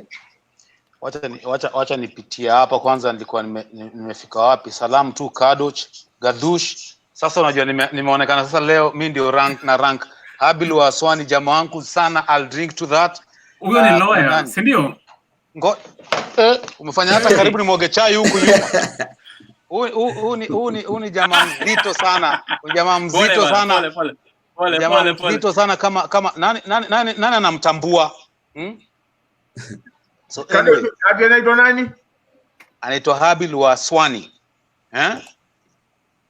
Unaona watu wananitaja roundini watu wa kilo. So nitampigia simu after this nimwambie endelea hivyo. Anthony kwa ngoja kwanza. Sasa tuone hapa Jojo Pio Tieno, tulikuwa tushasema hiyo. Francis Baraza ametaja tu Felo unajijazia. Saidi Ibrahim Isaac, Saidi is watching. Anasema naona hii maneno. Francis Baraza bado pale MAMMONDS. Faisal Abdul, tulikuwa tushaongea story ya Alfayo, inaonekana na repeat hapa, lakini kuna anaitwa Jemo Obar, good one. Kamtoyo USA atichenga huyo. Masai One, huyo ni Musa Otieno Ongao, ule tu mmoja anasema Masai One, one of the best midfielders. Omosh Tunya pia ako in the area, ati kuna ugali leo. Captain. Alafu kuna boy wangu nilikuwa na mchenga mbaya. Unajua sasa mimi ndio niko hapa nitasema nilikuwa na mchenga mbaya, hata pengine kali kwa the other way round. Aitwa Ryan Maina Rayano. Ametusalimia hapo. Unajua ukiwa wewe ndio uko mtandao na wewe ndio uko na powers. Unajua Agripa mama ndasema ati kuna vile watu wanaonekana wajui kusema kizungu, na unajua Agripa akinipiga saa zingine waganaendeleza what up. Lakini nitaacha aulize swali. Aulize swali nadhani kuna hizi vitu za FIFA huko juu. Agripa twende kazi. Okay. Sean, mimi swali yangu ni now that umekuwa player, umejaribu kuwa kwa national office, umekuwa kwa management. Unajua kuna kitu confuse watu hapa. Ndio unapata kuna interference labda gava wajui nini wanafaa kufanya in terms of soccer. Soccer Federation pia hijui inafaa kufanya nini. Mara FIFA iko inataka kuban Kenya. Ni kwa tunataka utueleze connection iko wapi hapa, because saa zingine unapata okay, sport pesa gava inasema imeban sport pesa. Hawaelewi the nature of okay, sport pesa inasaidiaje watu ball. Umejua watu wanaanza kuja study kuna sport pesa. Haya huku na FKF sijui tuko naita KFF zetu. Huku nasikia wanasema sisi gava haiwezi tufanya hivi juu watabaniwa. Governor on the other hand pia waelewi, wanasema umejua nini, tutabana watu wote. Na huku FIFA naye inasema mkifanya hizi vitu then tunaban football federation yenu maybe for 3 or 5 years. Hii ina lead to under 17 azitakuwa under 15. Si kama wachezaji tunaelewa impact. So hebu tueleze kuna connection gani kati ya hizi bodies tatu, FIFA, gava, alafu kuje na FKF? Wewe mtu umekuwa huko, tuambie connection iko wapi ama ni nini watu waelewe ile meta hizi vitu zote. Unajua namba moja ni actually the main reason ni pesa Unajua pesa zile zinakuja kwa federation, most of the time hakuna mtu Kenya hii akona right ya kuenda ku question how the money is spent. Unaona? Na reason ya FIFA kusema kwa rules zao kuwa huwa hawakubali serikali kuinterfere na affairs za federation, hiyo huwa inafanya federations zinakuwa na vitu ngumu, because hata wakitumia pesa vibaya hakuna mahali watapelekwa. Now ile vita imekuwa Kenya ni kwa sababu unajua, nafikiri country yetu Kenya ni one of the countries zile zimechanuka, ile wamejua kuwa mpira imekuwa ikikuliwa hizi miaka zote. So basically what the country says is that our land's constitution is superior to any other. Unaona? Kama mnafikiria constitution ya FIFA is superior to us ndio mkuje mkule pesa, so now sisi hatuwezi kukubali hivyo. Na hapo ndo mali vita huwa inatokea. Unaona? But tell you what, Kenya is among very few football bodies in the whole of the continent Africa wale uwaga wako against the government, na wale ndio kila mwaka wakati kunaenda kuwa na election kuna kuwaga na kelele. Countries zingine zote zinaendelea, unajua tulikuwa Seychelles, if you look at the infrastructures zile wame put in place na imekuwa supported 70% na government, wako mbali sana na sisi hapa tunapiga government vita wasikuje kuangalia books zetu, ndio kusudi zile mistakes tumefanya zisionekane. Now nikikurudisha nyuma kabisa, government ya Kenya ilipea KFF shamba nafikiri more than 4 or 5 acres kule Kasarani, na ikawa kuwa gava itakuja ijenge kiwanja ya mpira just next to the Kandanda House hapo hivyo, na pia wawasaidie kwa vile ya kudevelop mpira Kenya hii. Unaona? But that has never happened because of the wrangles that have been there, because and push and pull zile zimekuwa za federation. Okay, tumekuwa na Eastern Central hapa siku zingine. It is the responsibility of number one responsibility of FKF to know where they are going to get money to facilitate for camping na allowances the national team, not the government. The government can only come in kwa sababu hii ni national team, the national team which is carrying our flag. That is the only time wanaweza kukam in kuwasaidia, but si ni lazima gava isaidie. Unaona? Na sasa ikiwa sisi na gava hatuko in good terms because of the questions zile mtaulizwa, na hizo questions najua zinaulizwa si ministry pekee, sababu kuna departments. Unajua? Kuna department ya registration ya sports. Wao lazima watafuatilia, wanataka books zenu, wanataka accountability. If you cannot you cannot reveal that, then it becomes a problem. Next time ukienda huko unataka gava kusaidie, waweze kusaidia kwa sababu na sisi tunataka books zenu, mnasema FIFA watatuban. Na pia Kenya hawataki jina mbaya. So hiyo mvutano inakuwa kwa sababu ya hizi pesa kidogo ziwa zinatoka kwa FIFA na zile zinatoka kwa sponsors. Na unajua sponsors pia hawataki kuvutana na watu. There's never a single day sponsors will give you money alafu tena waanze kuvutana na wewe kwa magazeti huku nini, we want accountability na nini. As long as wamekupa pesa na wao wamesell au washa close deal yao, unaona? Yeah. So okay, na wacha teacher ni follow na ingine hapo hivyo. Okay. Hii knowledge yote na hapo ndio mimi mmoja wa fans wako ikikuja pande ya Football Federations na kila kitu. At one time ulikuja ukakuwa vice chairman kwa hiyo Football Federations, nikajua basi. Sasa hapa hivi at least wachezaji tumeanza kuingia kwa football. What happened? Mbona ulimetoa about turn ukasema wacha tena niangalie nje. Na sasa niliona kama wachezaji former players tulikuwa chanza kuingiza mguu. Umejua nilikuwa nishaanza kujipiga kifua nikijua yes, sasa hapa tuko sawa. Ushapiga pasi tuti. Mzee nilikuwa nishapiga pass kwa mguu. Agripa, this is umepiga pasi tuti. Okay, sure. This is a whole book, Agripa, this is a whole book. Na kama na time unajua watu wengi wanajua what I went through hell confederation. Number one, wakati tulikuwa tunaenda kwa elections, you know, I registered as a voter huko Kitale because ilikuwa countrywide. Nikasema wacha nika Kitale mahali nilikuwa I knew I was going to win. Mahali nitasherekea na parents wangu and I was so happy because wakati tunapiga kura parents wangu walikuwa hapo mpaka wakatangaza. So tulikuwa tuende home tusherekee nini kama hizo. Kuna marafiki zangu walikuwa wametoka Nairobi kina Nonini. Tulikuwa kirende kubwa sana because everyone knew this thing is coming home. So unfortunately upande wa Nairobi Hussein Mohamed akawa amechezewa rafu akatoka. Unaona? So immediately after the election wametangaza results, unajua nimebebwa juu, unajua ma reporters wamekuja hapo wanaanaliza now Sholei what next. Mimi nikasema mazee now it's high time that we roll our sleeves, tutoe masuti, tuvae t-shirts na gumboots and then we go down to the grassroots, to the ground. Unaona? Twende tufanye kazi. Unaona? So vile iliandikwa kwa gazeti iliandikwa mazee ilitokea pages siju karibu 2 and of course hiyo ilikuwa it was a big thing. Unajua Nyamoya wins Sholei nini vitu kama hizo kwa gazeti That was on a Saturday. Sunday nimepanda ndege kutoka Eldoret nimekuja Nairobi. Nikifika Nairobi hiyo Sunday my friend napigwa simu saa 6 usiku. Unaona? I'm being called by Nyamoya. Unajua ni vizuri tu tutaja watu pia saa zingine.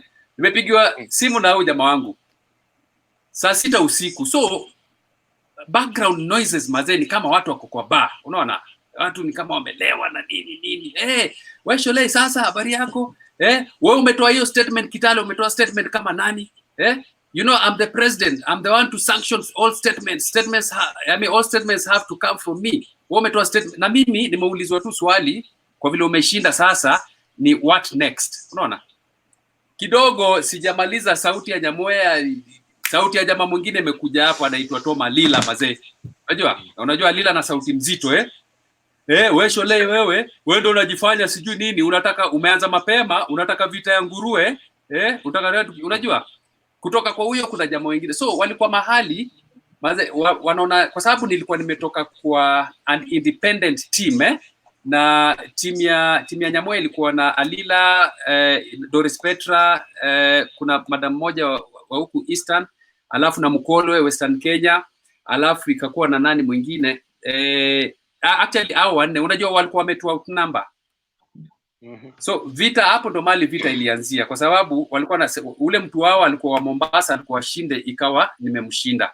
So rough game ilianzia hapo kwenda nilikuwa mistreated. There's a time tulienda Kisumu na watu wa FIFA ku unveil hiyo stadium ya Kisumu, nikaletewa hooligans my friend, nilikimbizwa Kisumu. Nobody knows this story.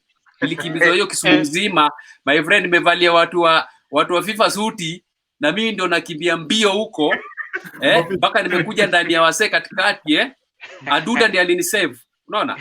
Kwa sababu eti sijui nimesema sijui kitu gani kwa gazeti Haya, kitu ingine nilifall out na federation kwa sababu according to the constitution, any spending, any expenditure of any money that comes into the federation, lazima NEC wakae chini wa approve. You cannot go to the bank, you're going to check 100,000 shillings, 200,000 shillings sijuni ya kitu gani, before all of us sitting down and approving. Hivyo ndo vile inatakana kukua. So, there was a scenario whereby jamaa, yeye ndio mandatory signatory wa accounts zote za FKF. Na amechukua wale jamaa wengine wote, wale NEC members wake wote pia ni signatories. Na hakuna mtu anajua, sisi wote hapa chini hatujui kama, mimi nafikiria sisi wawili, mimi na mzee ndio signatories, because in any organization signatories wanafaa kuwa at least watatu ikuwe labda ni chairman, vice chairman na secretary general. So kuna siku amenitoa tukienda Eastern Central Tanzania, tume unveil Harambee Stars, nimeget 3 sets of uniforms kutoka kwa friend wangu kwa deni, tumeenda Pan Africa kwa unveil uniform. Ameniambia niingie kwa gari, tumeenda bank fulani huko K Street. Unaona? Mammons K Street ya bank ya bank. So tumeenda huko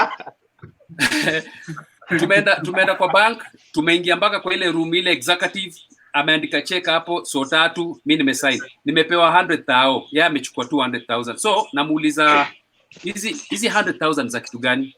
Ananiambia boss, wewe ni vice chairman bana, na tunaenda Tanzania. Kwani utaenda kukula nini huko? So my problem was not the money. Unaona? Kwa sababu hata mimi mwenyewe unajua nimetoka mahali niko na discipline, najua naenda Tanzania, nilikuwa nimejichukulia pesa zangu kando zangu personal. So ananiambia wewe chukua hizo zako wewe namna gani? Nilikwambia fanya na mimi kazi. Ukifanya na mimi kazi utakaa vizuri, unaona? Na yeye akachukua 200. Sawa. Ngoja Mammons. Yeye akachukua zake 200. Mammons tulia sana. Zima microphone yao mse. Alora, amechukua 200, ameweka kwa koti. Alafu unajua ananiambia unajua mimi ni chairman na nakutana na watu wakubwa huko, lazima nitembee na 200. Unajua? So my question I mean my issue was not the money. My issue was the procedure. If we can walk into a bank with the federation's chairman and we are going to get 300,000, which is not accounted for, which has not been approved by the NEC members, then there is a problem. So tukitoka Tanzania nikirudi hapa nikarealize kuwa wale wengine wote ni signatories pia. Sasa wakaanza kunihepa, vile nimuuza hivyo wakaanza kunihepa. Mimi sasa nikifika kwa ofisi naambiwa wameenda bank aje, unaona? So hivyo ndo vile niliresign kama federation's signatory wa account. Niliresign juu saizi watu wanatolewa kwa nyumba kwa zile makosa walifanyaga huko nyuma. Itakuwa ni aibu sana mtoi wangu ananiona nimewekwa pingo sababu ya pesa nilikula 2010. Sasa that is one of the reasons. So we shall take a short break, alafu tukirudi tutaendelea. Bwana KADOCH utatuangalia kwenye mitandao anasemaje. Okay, sawa. All right.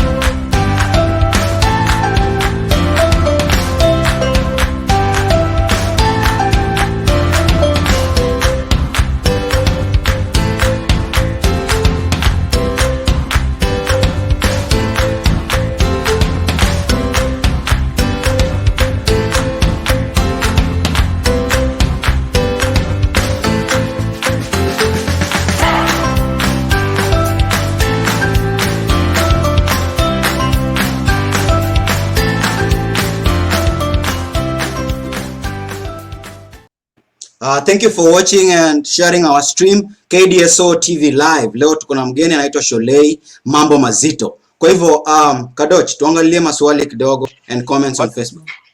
Wacha niruke kwa hizi comments, alafu Mammond kuna vile alikuwa na itch kuongea, alafu tumeona hizo picha hapo kwa break. Sholei ana side yake nyingine ile, sasa tuta transition. Anyway, Janet African Acts Wainaina and some amazing topic, motivating youth through football is the the biggest gain of the game. Nesbit Makachia, my brothers and senior. Hey, Makachia, hiyo na sound really familiar hapa. Najua fellow nakupata. Eric Bobo Tieno, hii imejibiwa. Asema shed some light on the famous Arambe uniform saga between you and Nyamweya. Na kuja hiyo nadhani Walter Oduk, ni aje watu wangu, kwa sawa.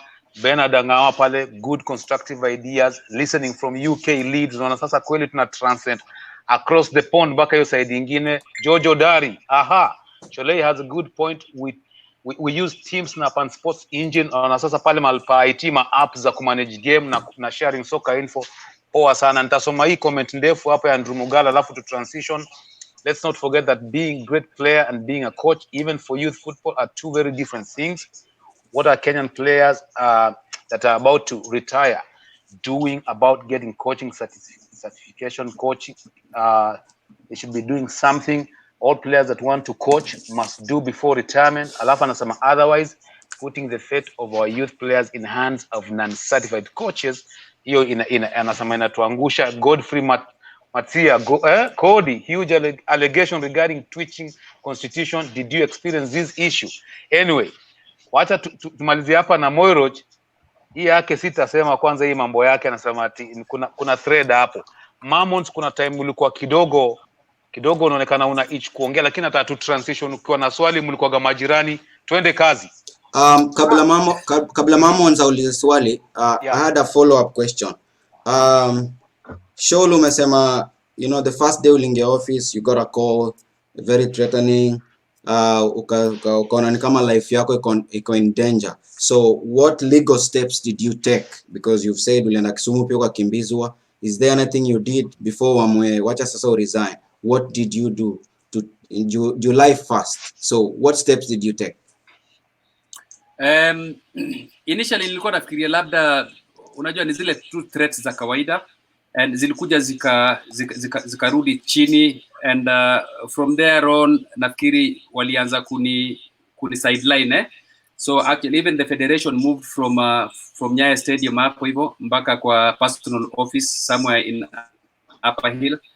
So sikuwa najua jamaa wanapatikana wapi. So federation ilikuwa inaraniwa kwa hiyo ofisi, na saa zingine ilikuwa inaraniwa kule kwingine mali the current president anasemaga sijui watu kukutana usiku So nafikiri waliamua huyu jamaa tuwezi pigana na yeye, tukipigana na yeye sana pia akijua stories zetu itakuwa ni issue. So sikuona need ya kwenda kushtaki kwa federation. Number one, sikuwa nataka pia kuluzio position. So nilikuwa na bembelezana until walikuja sasa wakatususpend na nani na Daktari Shikanda. Kama naongezea hapo, Sholu umetouch a very big thing, issue ya integrity. Unajua hiyo si kila siku utaona officials, especially Kenyans, mtu ana resign. Na unajua hii issue hiyo watu ku resign Kenya is a big thing. Watu wengi wanataka kuja kutolewa hapo na mkokoteni uamini position. So integrity is really key. Na hiyo it's lacking sana kwa a lot of administrators wa sports Kenya. Saizi kuna issue ya social media sahi inaendelea. Okay, a lot of people are leveraging social media could decide the narrative ile wanataka watu wazungumze juu yao. Okay, just on a nutshell, before the next question, to walk through how will you capitalize na issue ya social media kupatia na a good narrative of what a soccer player is saizi.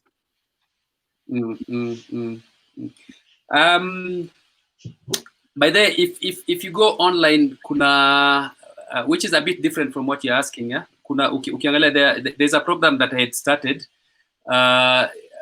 ilikuwa inaitwa I think Life After Fame, and nilikuwa nataka tu watu wajue watu wako wapi, wanaishi namna gani. Unajua ule mtu aliona Sholei 1991 akimuona leo, does it look the same? Unajua afya yake iko aje? So nili interview him, nika interview anaitwa nani huyo defender yetu alivunjika shingo, anaitwa nani back in the kijana days. mrefu wa Faro ule. Faro Jojo, Jojo, yes. Nikamuita, in fact hiyo interview ya Jojo ilienda mpaka ikachezwa KTN. So and as we speak right Jojo alivunjika shingo. Kwa Nigeria alipigwa. Ujui alipigwa head, shingo ikavunjika. Okay. Kwa nini? Kwa mechi moja huko West Africa ilikuwa serious by the way. So nilikuwa nataka kwanza tu ku enlighten watu what is happening, and then from there then uanze kuuliza watu, unauliza mtu question. Na Jojo pia niliuliza, if you follow the interviews hata ya Patrick Shim, na kuna kijana mmoja Makongeni alikuwa captain wa Harambee Stars na alichezea Gor Mahia pia. So as we speak right now, not so many people know that I am also Awilo. Yes. Not so many people know that I run a production house. Saizi unajua niko kwa production pia, niko na equipments za filming zote. I direct music, I direct movies, I direct episodes, vitu kama hizo unajua. Not so many know. A jack of many trades. So niko na equipment saizi. Nilikuwa nafikiria, I was thinking of actually starting to follow unajua zile trails na tracks za former players, wale wanafanya vizuri. Okay, wewe unafanya vizuri ni nini? What is it that you did right? Ile imekuweka mali huko, because I know of one football player that played for Mathare United na kwa hapa Kiambu, na ila allowance kidogo alikuwa anapata, alianza pig farming na saizi anafanya vizuri sana. So social media is the in thing saizi, because everyone has internet on their palms. There's a lot that we can do ku pursue hiyo direction. Mammons unauliza, there's a lot. Sometimes it calls about partnership, because I have equipment. So many times you might not find me kwa ground kuwa nikifanya. Kama naweza kupata watu, tunaweza kupatana na wao wakafanya hiyo job while I do the other. Umeona hizo slides zikipita. I'm also in construction. Utanipata saa zingine niko Western Kenya, niko Kacheliba, sio niko wapi. So ni partnership. If we can get good partnership, and I know there are so many people out here wale wanaweza come on board, because the equipments are there. We just need vile tutafikaje hapo, tutapataje Mammons, ndio tumuulize maswali, alafu na panel before you go, what is the plan, vile tu tumeplan hii, what are the questions that we are going to ask. And that is another engine that I'm going to use on the campaigns, because now reaching people quickly is about sending those small clips, very nicely edited clips, and then you speak positively about what you want to do for football in Kenya. Na pia speak positively about the current office, what they have done. Unajua pia si vizuri tu kusemaga tu huyu jamaa amefanya vibaya, amekula pesa, amefanya nini na nini. Unajua kuna machineries za government ziko in place which should take that responsibility. Hiyo ni safi sana. Wow. So I have a follow-up question. Wewe kama mchezaji, ni nini ilikufanya ukaanza biashara? And at what point did you make the decision sasa unaingia kwa business?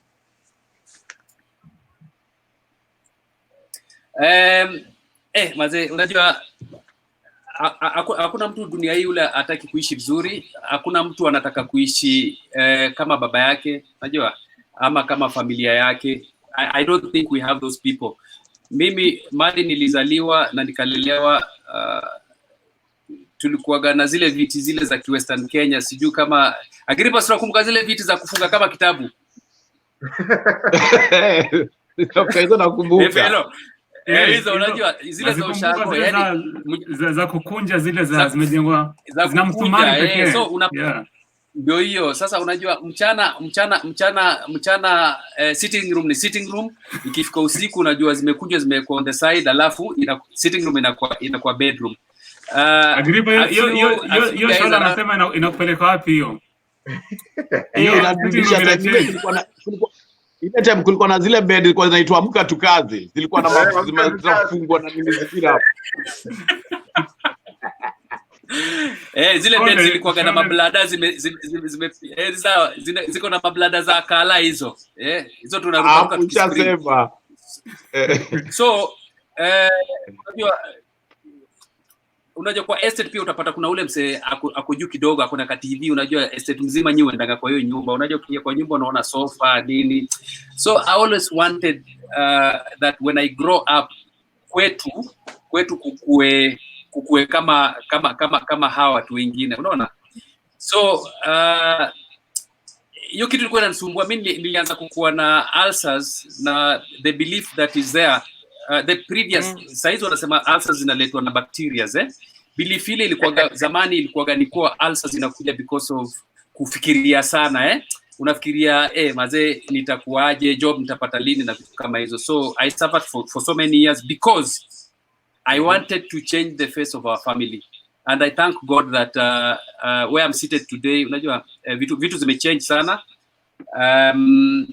So basically hiyo ndo kitu ilifanya nianzishe kampuni yangu, because in every company that I worked for, apart from Kenya Breweries, and I'm being honest, because at Kenya Breweries we worked for a very short time. Most of the time there's a year that we went a whole year without working, kwa sababu niko Harambee Stars, tuko Kenya Breweries international matches, so tulikuwa tunaswitchia over huko nje. Unajua tuko South Africa, tunaambiwa tukutane na Kenya Breweries sijui wapi, unajua a whole year sikuwa na work. But after kuwa driver Africa Online, sema Mammonds. Sure. A quick reminder. Hapo kwa hiyo issue ya kutravel nini, unajua na hiyo issue ya social media. Kuna key important issues other than soccer. Zile it's good to touch on. Kama celebration. Today I know it's a key moment na milestone kwa party ya family member wako. So hii issue ya social media. Shout out. Ebu tuma moja kwa 2-3 tuone the other aspect of Sholei as a family man. Yeah, nice.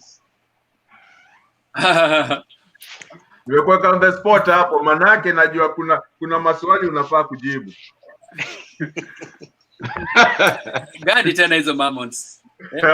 Leo mmenichorea Kuna mtu mahali fulani. Sasa amesema lazima utouch on that. Yeah, maybe ni chance ya kutuma wait. That's you over there. So today is a very special day for your daughter. So maybe utume shout out kwake.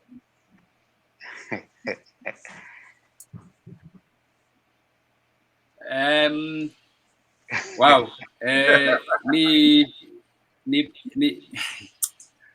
Ni birthday ya daughter wangu.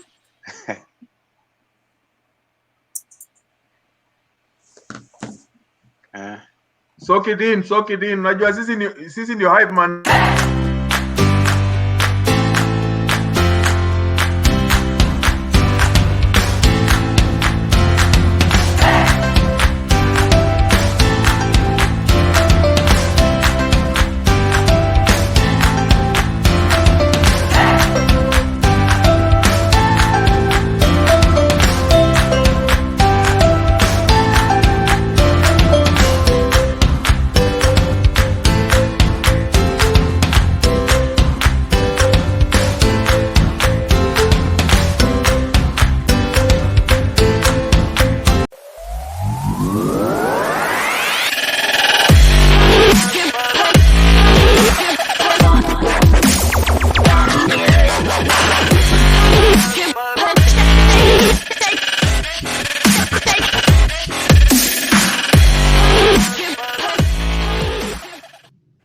Wapo wajiunga nasi hivi sasa, tuko live kwenye Facebook KDSO TV. Bwana KADOCH, kwenye mitandao watu wanasemaje? Kwenye mitandao kwanza kuna mtu ameteta sana, umekata hapo na apendi vile unajua Shol, unajua as a father na family man, na unajua ile time umepitia na shughuli na daughter yako afike mara na graduate birthday, hizo ni milestones kali sana. Lakini wacha tufungie hapo, tudi hapa really quick. Job Omondi anasema sports pesa was ruining the society. Huyo Bernard Angao anasema all stars wale wako off wa resign, pave way for young talented former footballers, najaribu kuzipitia haraka. Ana Mwene Lawrence following Masai moja kijiko, huyo ni Charles Tigana. amesema kijiko. Football players should be ready to invest their time in gaining extra skills away from soccer, get a higher education as much as football offers lucrative salaries. Huyo ni SO Jack Omenda. Na comment moja mzito hapo. Ryan Maina, there's need for a national former players organization, na nasikia iko. So anyway, Jojo Cheng, Agripa Nyanje, connection ya FIFA. Huyo anakuambia Agripa, ile swali yako kuna mtu anajibu hapa, maybe tutamleta kwa show siku moja. Sema connection ya FIFA, mambo ya funds na normally vile zinatumwa. Hizo mnaweza kufuata hapa kwa Facebook, na tuna really apologize, comments ni mingi, chances za maybe hatutafikia zote, lakini tunajaribu our best hapo.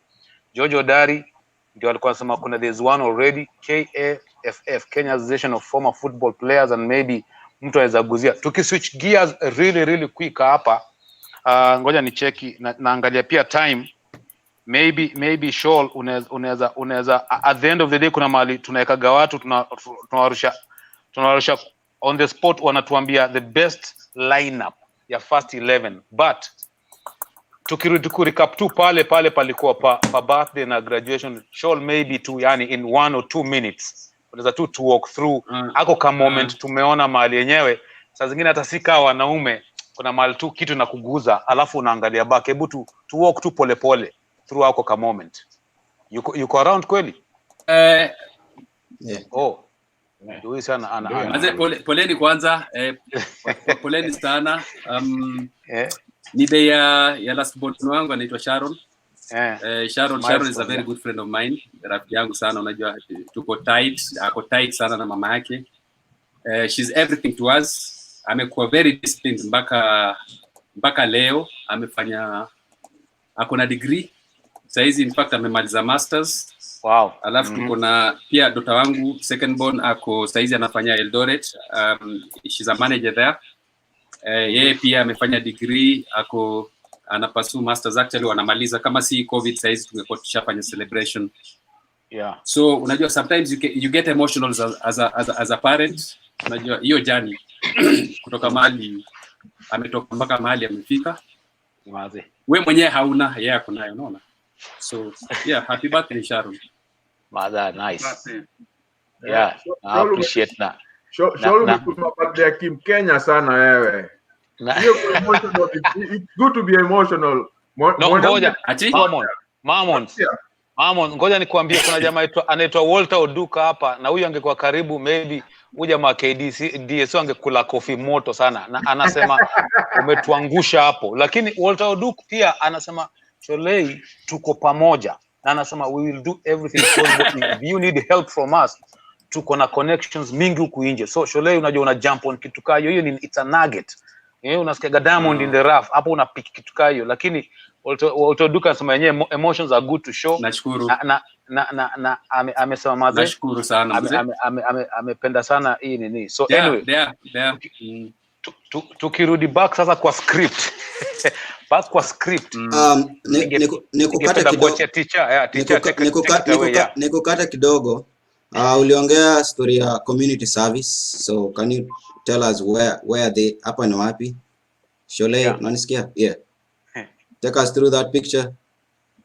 Oh yeah, this is West Pokot, this is West Pokot in a place called Kacheliba.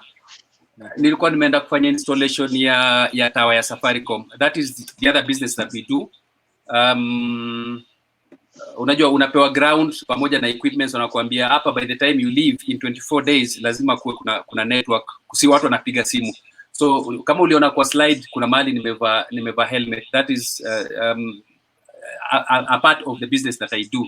So hawa toi wako kwa maze, shule yao ni ya matope kutoka standard 1 sijui mpaka standard sijui ngapi. Na unajua sasa sisi tukifanya constructions hapo hivyo tunatumia simiti, alafu kwa Kacheliba unajua ni mahali pa mchangarao, so mchangarao ni almost free. So niliwaambia nitashikana na wasee nirudi huko ninunue simiti, nifanye tu campaign ya 1 bag of cement alafu tujenge hawa to hii shule. Unajua ni kule unasikiaga Wapokoto wanapigana na Waganda marisasi na nini. So this is another project ile ningependa kwenda huko. Tulikuwa tushakula maharagwe hapa na wao. Niende niwasaidie, unajua shule yao at least ikae na kapoa. Okay. Because hii ndio background ile sisi tumegroia maze. Take us through that one. Liniment, mimi naona tu liniment. Kaluma ndio naona tu inashainisha miguu. Na La Plata. Hiyo La Plata ilikuwa ni size 11 na nilikuwa na size 6 siku hizo. Ukiangalia vizuri ni kubwa, ni oversize, ilikuwa tu for photo shoot. What? Na hata uko na shin guards. Mzee, misuli haziwezi toshea mguu. Alright. Hapo ni Kibabi High School Bungoma. Apparently mazee hapo nilikuwa ninadai. Unaona, back in the days nilikuwa nimeingia huko, unaona hapa nilikuwa nimekula kidogo. Nilikuwa nimepigwa na malaria a whole month, ndio nilikuwa nime-lose weight hivyo. So hapa ni Raymond, hiyo Raymond. Yeah. Hapa ni Raymond's Eldoret. Ndio nilikuwa tu nimeingia Raymond's. Wazito. Hapa tulikuwa kuna shule iko Ngong Road. Nani Wanyama alikuwa amekuja, tuliorganize Wanyama akakuja, unajua akatoa donations za balls, unajua kumotivate tu vijana pia, alafu MAMMONDS pia alikuwa ametembea home, tukakutana hapo baadaye kuna Musa Otieno na Daddy Owen. Na Daddy Owen na kijana wa Daddy Owen hapo. Yeah. Six pack. Yeah, it was six pack.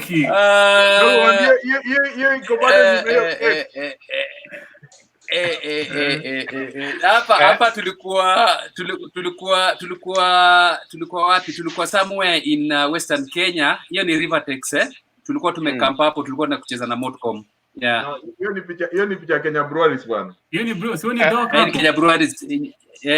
Stadium hapo, MAMMONDS hapo left, mimi namfuata na Mdecha hapo, origi kwa kando za Omondi on the left.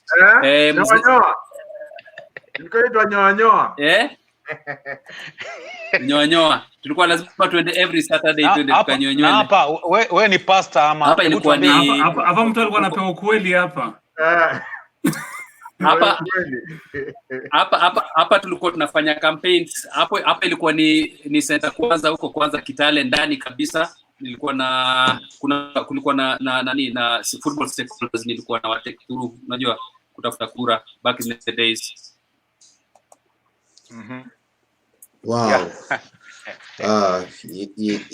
You have a very beautiful background, and and we appreciate you for watu si wazuri doing community service. Na tumeona jani yako ijakuwa rahisi. Thank you so much. Yeah. So MAMMONDS, inaonekana you have a follow up question. MAMMONDS. Yeah, so Sholei, unajua hizi quality zote sasa umedisplay. Kuna issue ya neglect ikifika pande ya women or females soccer development. Hebu gusia hiyo kidogo, boli yetu ya madem imefika wapi?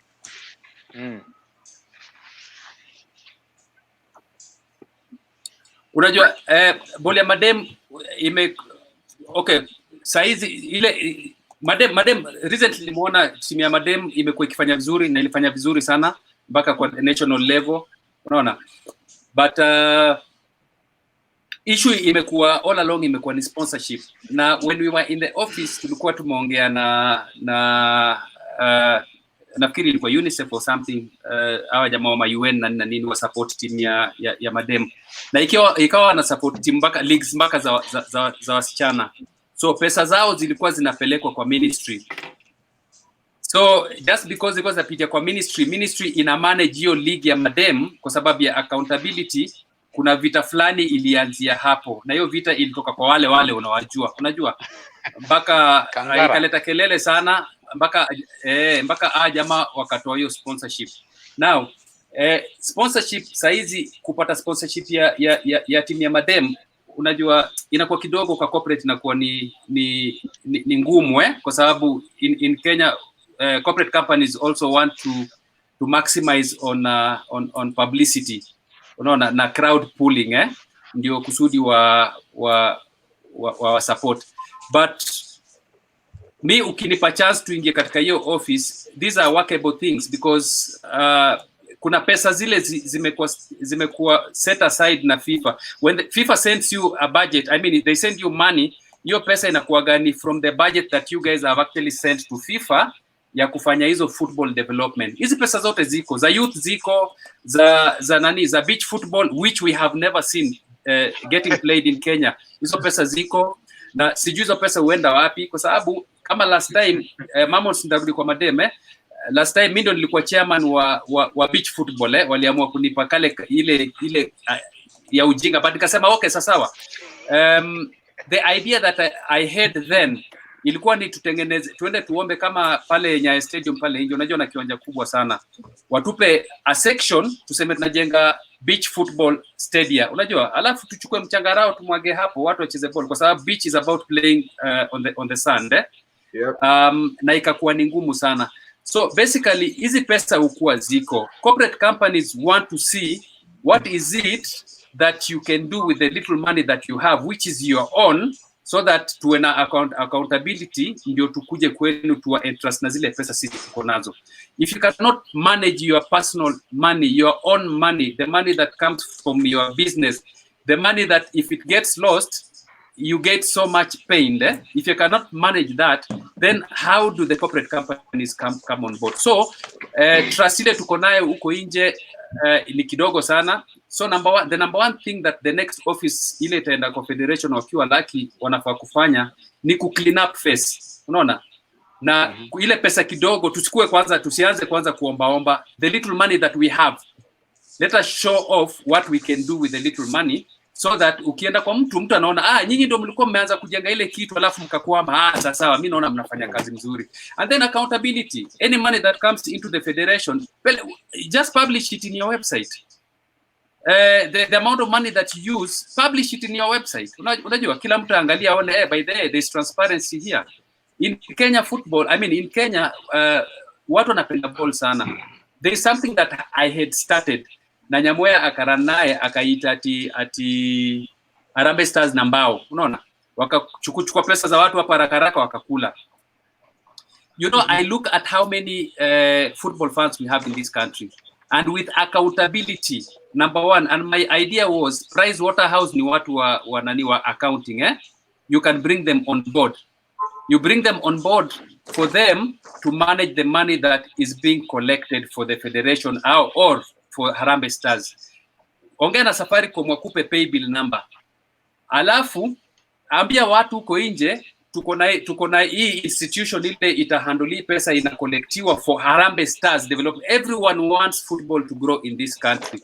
Mammonds ukiwapa Kenya hapo, kwa hiyo M-Pesa yako najua ukiwa broke sana huwezi kosa 30 bob. Unaona? Kweli. So omba mtu 20 shillings ama 10 shillings, yeah, omba 10 shillings or 20 shillings kwa 5 million people.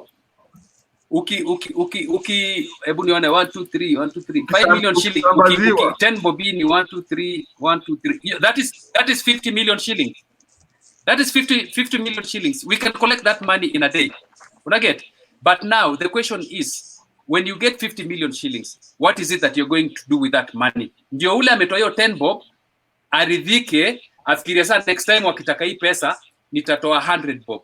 Mimi ukinipa hizo pesa nenda kujenga institutions, nenda kujenga kama ni football academy jenga, kama watu wanataka kiwanja Jericho jenga, kama watu wanataka sijui nini imekuja kwa mtu anajua nikitoa hii pesa the next project labda inakuja kwangu. Na pesa zingine peleka Harambee Stars wacheze vizuri, wavae vizuri. Zingine peleka kwa women football, because I mean ku collect 50 million shillings from 10 shillings ni rahisi sana. Accountability is the problem.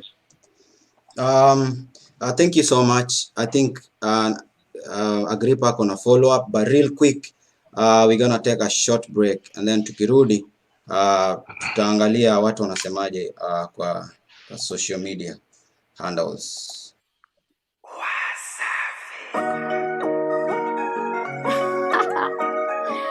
Uprise music, baby.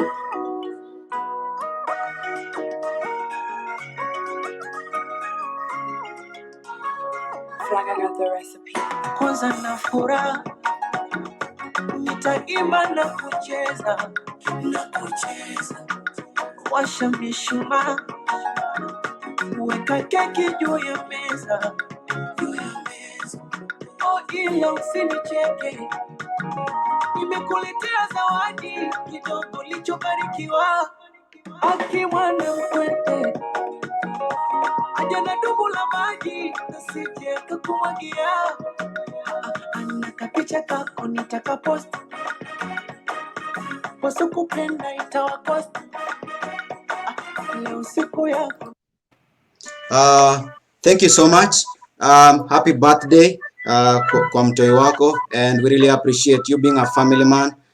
Hiyo inakuja na responsibility, and you know you stand a better chance you know to lead from wherever you are. So we say happy birthday from KDSO TV. Kwa hivyo Kadoch, uko na maswali kidogo? Thanks man. Asante sana.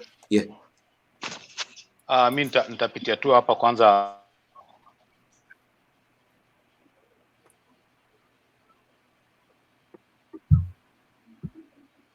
Kadoch umeanza?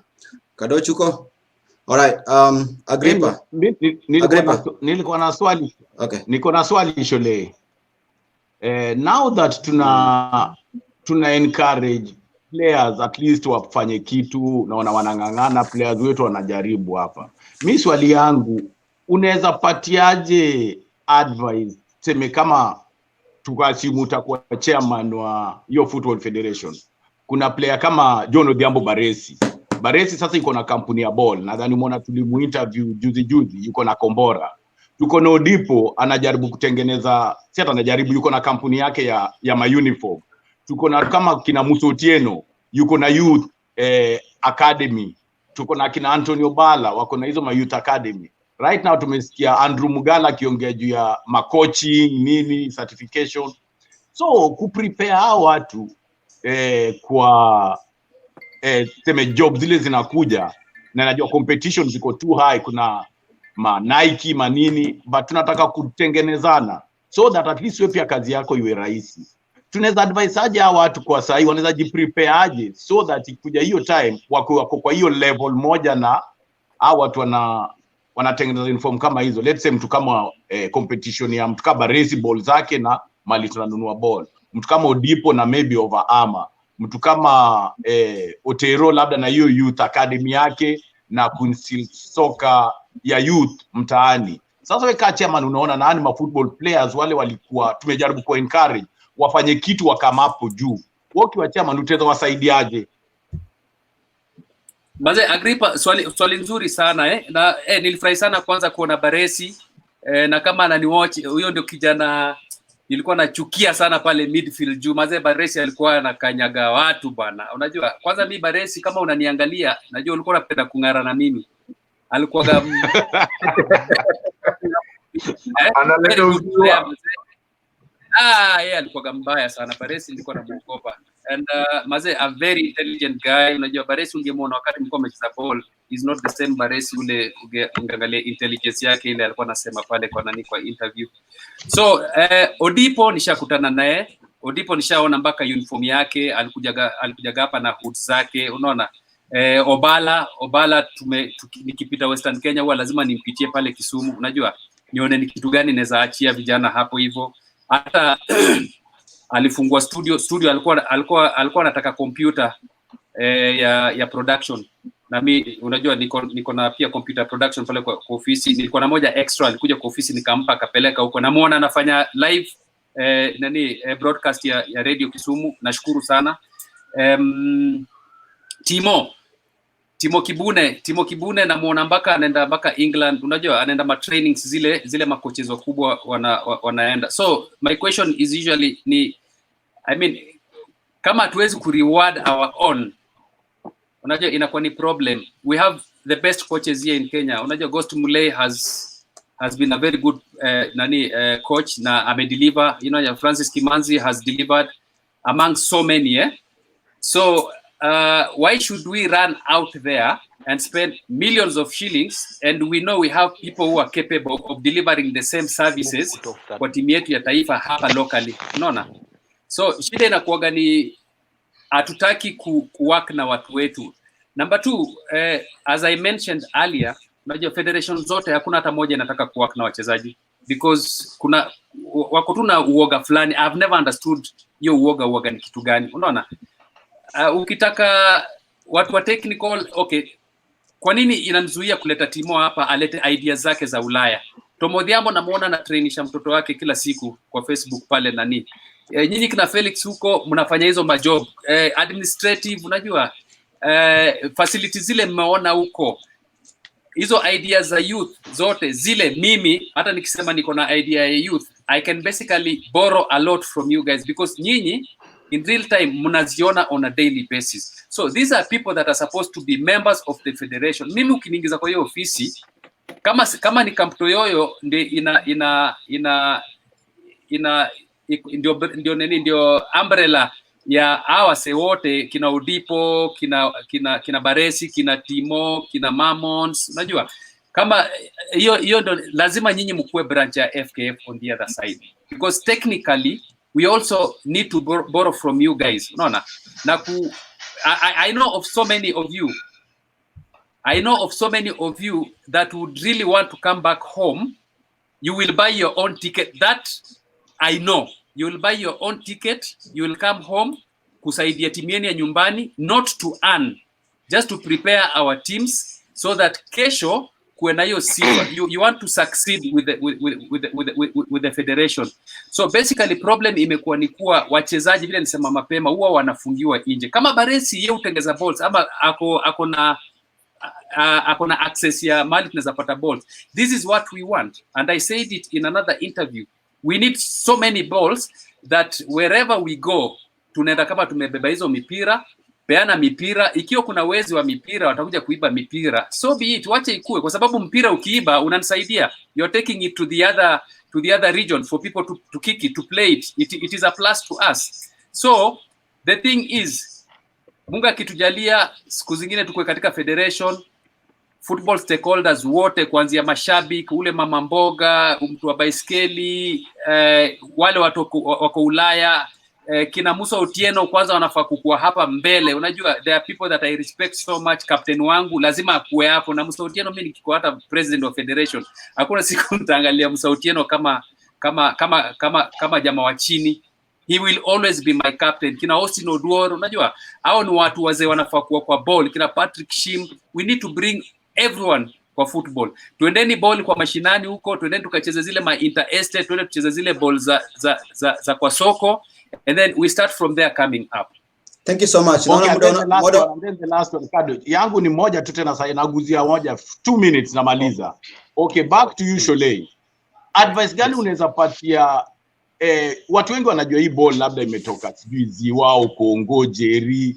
Unaweza patia advice gani ya huyu kijana yuko Pokot ama kijana yuko Masailand anataka kustruggle kuingia kwa hizi mambo za football na kuja mpaka mahali huko? Ni nini likudrive kwa huyo mtu yuko huko? Watu wanajua umejua mimi si mtu wa Jerry, mimi si mtu wa Kongo, mimi si mtu wa Lolo, mimi si mtu wa Ziwa. Ni nini na drive ajue umejua nini mimi naweza stand pale na yenyewe nikaka top kama Sholei? Unajua cartels wa mpira wako Nairobi. The majority of them wako Nairobi. And these are the same people that wanashinda kwa Facebook na kwa Twitter na kwa kila mahali. If you look at the traffic that comes from Nairobi ya Twitter talking about football, KPL chat na nini, wote ni hapa. Hao ndio wanakuja na hiyo narrative kuwa Okongo, Jerry na nini. Na what I know is in the whole of this country, more so Western Kenya, and I'm not ruling out Eastern. Western Kenya ndio imekuwa hapo nyuma, ndio imekuwa factory ya football in this country, unaona. So ni lazima tuende kwa ground kabisa, tuende mpaka huko chini. Kama ni mashinani hapa Nairobi, tuende Kawangware kule ndani, unaona. Kama ni Okongo, tuende Okongo. Kama ni Jerry, tuende Jerry, lakini tusisahau kwenda Githurai kule ndani, unaona. Na tuende Nyeri pia. Unajua Central Kenya mnasema wajui ball, nani ameenda huko?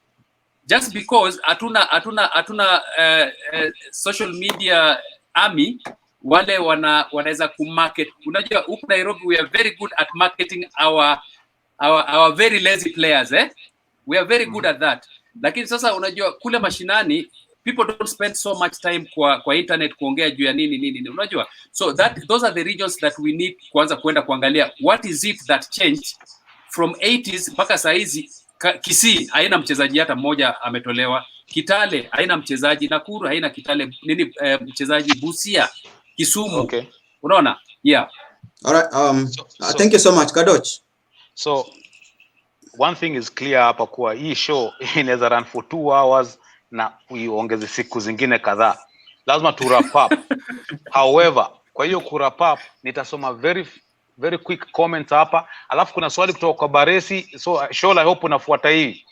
Comment kwa Michael Jasper Obonyo, swali from Baresi, and then utatupea hii waga. Sasa swali tunaambia mtu your best 11 kutoka Tusker, best 11 hapa ndio unatupa mtu kama Mammonds under the bus na tujali, and then tutaenda kwa Felo, alafu wrap up.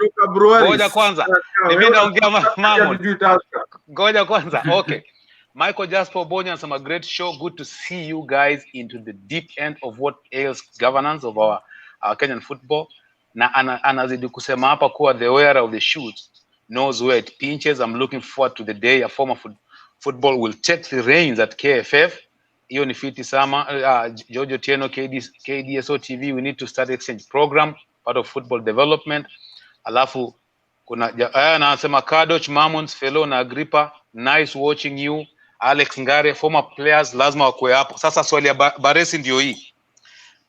Baresi anakusalimia, anasema kwanza say hi, alafu anataka kujua sasa pale ebu nini, mbona kuna rift na lack of trust between players and soccer officials. Unaona rift, lack of trust. And then future Kenyan soccer in arrest on youth development. Why does the soccer governing bodies in Kenya erect barriers to former players in diaspora organizing tournaments? Unaona mbona kuna hiyo barrier? Alafu ukisha na hii mambo maneno, Sholei utatupea your best 11 starting, and then tutaenda kwa Felo, alafu Felo tuta wrap up last parting shot na tufunge show. Twende kazi show. Nianze na gani? Unataka nianze na anza hii swali ya Baresi about to rift. Unataka kwenda gani? Wewe gani na kusuit? Whichever. Hebu niulize ya Baresi anasema rift Baresi amekusalimia kwanza na anasema mbona kuna rift. Nashukuru nimeshukuru sana between players na soccer officials, unaona, na plans zako yani za kubridge gap. Na swali ya pili ni anashindwa mbona future Kenya in arrest on youth development, na yet hizo youth development kukiwa na tournaments kuna kwa sasa pia na shida katikati ya huko watu wa diaspora. For instance, tukitaka kuorganize tournament, na nitakwambia mimi nime experience hii kama FAROVA, kuna kwa na kisingizio, yet hizo vitu zote zina develop. Hebu tu shed some light hapo. Yes. Kitu ya kwanza hiyo rift ya wachezaji na federation officials is obvious, kwa sababu you see now they've stolen what belongs to the players. Na kila mara wanaona former player karibu na federation, au wana sasa hapo hivyo. Unajua siku zile mchezaji mmoja ataingia, nafikiri hawa jamaa wa business hawatakuja ingia hapo tena, so they usually protect that space. Hiyo ndio kitu imekuwa shida tangu kitambo. Number 2 ni sisi wachezaji pia tumekuwa very cheap because we are easily bought by these guys. Hawa jamaa wanatununua, unajua unapewa 2,000, mtu anakuja anatoa fitina kwa Baresi, anapeleka kule kwingine, anatoa fitina kwa Sholei, anapeleka kwingine. Sisi wenyewe wachezaji, kuna group ya wachezaji saizi, na kuna jamaa moja wanashindaga pale na City Stadium sana. Yeye ujida yendo leader wa former players but he's among the cartels. Huyu ndio jamaa anatumianga crowd ya wale former players, alafu wanaenda kwa jamaa ule jamaa anaenda ku campaign, anawaambia sasa, unaona nimeongea na former na wachezaji hawa ndio former players na direction yetu ni 1 2 3 now. Na ndio sababu sijai supportiwa na former players hapa Kitale. Sio Kitale kwetu especially Nairobi. Na nashukuru nyima jamaa wa diaspora mazeni, nikamuka mlinishughulikia, mkanichangia na kila kitu. Nairobi hawajani support kwa sababu ninawaharibia biashara. Unaona? Watu wameifanya ni business. Na makateli wa mpira kila mtu anawajua hapa Nairobi. Unaona? Na wao ndio kila mara wanachezaga hizi game. Saizi is very high season. Saizi mazee biashara ni kuvuna saizi. Unaona? So wameanza kupeleka manini. You can imagine somebody calling me today ananiambia Sholei, why don't you think of vying as a NEC member Nairobi, eh? So honestly, vile nisema nini mapema from presidency nikaamua kushukia Hussein Mohamed chini, alafu nikuje unaambia Uhuru Kenyatta aende akakuwa MCA. Hiyo ni tabia mbaya, unaona? Hiyo hata si eti ni madharau, tabia mbaya. Alafu stories za tournament nakumbuka sisi ndio tulileta hii shida wakati tuliingia kwa ofisi, because watu waliona kuna pesa hapa hivi. Unapata sasa mtu anataka kucampaign, anaanzisha ka tournament, anataka kwa MCA tournament ya mtaani, unajua anaongea na federation ya local na nini. For me it is a plus, because huyu jamaa ni kama anapeana do kwa development ya football kwa any region in this country, yeah? Yeah. But jamaa wa federation wakafikiria, wale majamaa wetu wakafikiria sasa for you to run a tournament you have to come to the federation for approval na nini. So wewe ukienda federation unataka kurun program, kwa sababu nyinyi huko US najua vile uaga mnataka watu wa huku home wacheze ball, watajua mazee Agripa ametoka wapi? Ametoka Majuu. Huyu jamaa na pesa, mwambie akuje kwa ofisi hapa, hiyo tournament ni ya pesa ngapi nini, unaambiwa ati upeane pesa za kuranio tournament. So wao ndio wakupangie. So basically hiyo story ya tournament ni kwa sababu watu wa federation wanataka wakule hiyo pesa. Unaona? Okay. Hiyo ndio sababu hii politics inakuja. Wanataka muende through the federation, which is okay. The federation is supposed to sanction or approve, but without demands. Unaona? Ukiwapa proposal yako wanafaa kuambia okay, now proceed. Kama ni marefari, sisi tutakuchagulia marefari, ndio wao nyinyi msikizane vile mtawalipa. Lakini sasa siku hizi ni lazima sijui ende kwa federation wacheka kitu ndio tournament yako ichezwe. Wow, so real quick, if you can give us your first 11 ya Kenya Breweries. Hiyo sasa. Yeah. Kenya Breweries namba moja, nilikuwa namwaminia sana lakini alikuwa apatigi nafasi sana. Ilikuwa ni Charles Bwire na Mdeche. Alafu Vincent Kwarula namba 2, kulikuwa na Gikenyi namba 3, Amzo namba 4, Musa Otieno 5, Boniface Odor 6, marehemu Terry Onyango 7, of course one and only Sammy Sholei 8, Chem Nyaberi 9, Paul Onyera 10, Patrick Nachok 11. Haya. Hiyo ni moto. Na question yangu, kuna at some point kikosi imecheza hivyo pamoja mara nyingi sana. Mara nyingi sana. The thing is naweza kupa squad 2 hapa hivi, kwa sababu utapata kwa namba 3 kulikuwa na Odhiambo pia alikuwa anacheza hapo saa zingine. Utapata kwa namba 4 Pamzo saa zingine kama hako kulikuwa na Randa alikuwa anacheza. So namba 9 Mammonds alikuwa hapo pia. So ile squad tulikuwa naye kwa bench at some point, hata Jojo Pondo, unaona, at some point wale walikuwa kwa bench walikuwa better than wale wako ndani. So sisi tulikuwa na team 2 ilikuwa powerful sana. So panelists, I think mtanipea parting shots tukianzia na Mammonds and then we wind up. Muda umetupa kisogo. Mammon. Mimi kitu nasema Shole, usichoke. It's good to be ambitious. You have a team behind you with a wealth of knowledge. Wanaweza kusupport in any different capacity. Be it mtu kama Felo anaweza kusupport financially, KADOCH financially. Mimi nakupatia moral support kama kawaida unajua. But it's good to know that one of us is out there, wetting his feet, pursuing what we need in development of soccer. Thank you so much. Ziwani is strong. Najua niko na show ingine inaweza kuja hapo on the side. But it's good to know that you guys are out there struggling for the common mwananchi. Thank you so much, Felix. Thanks, man. Thanks. Shoal bana, mimi nasema kitu kwanza nasema tunashukuru sana vile umekuja kutujoin hapa hivi, alafu unajua pia umetu walk through life ya mchezaji kuanzia mali umeanzia humble boy from huko Kitale, umekuja all the way, umekuja high school, umekuja yani umetuonyesha Shole is a human being. Na hiyo ndio one of the most important things ile tunalearn. Okay, any other player anaweza anzia mali ulianzia na anaweza kuwa mali huko na anaweza kuwa even better off. Manake umetuleta mpaka kwa family, manake most of the players aongei about familia, which is manake family ndio base yako, hiyo ndio basic yako, ndio foundation inakukari. Huwezi enda uwanjani bila family home. So tumefurahi sana vile umetuleta, unatuonyesha okay, pia family yako watu wanadu hivi, wanadu poa, na feel ni one of the most important things ile to walk through mpaka sasa as a businessman. Saizi kwa management, unaenda management role ile, sisi wote tunakusupport. Anaweza sema ni kitu poa sana, manake unatu represent, manake Shole is all of us, manake sisi wote tunajiona through wewe. So anything you do, jua sisi tuko nyuma yako. So wewe ni ile transparency. Thanks man. Tunaangalia. Shukran. Safi. Thank you so much.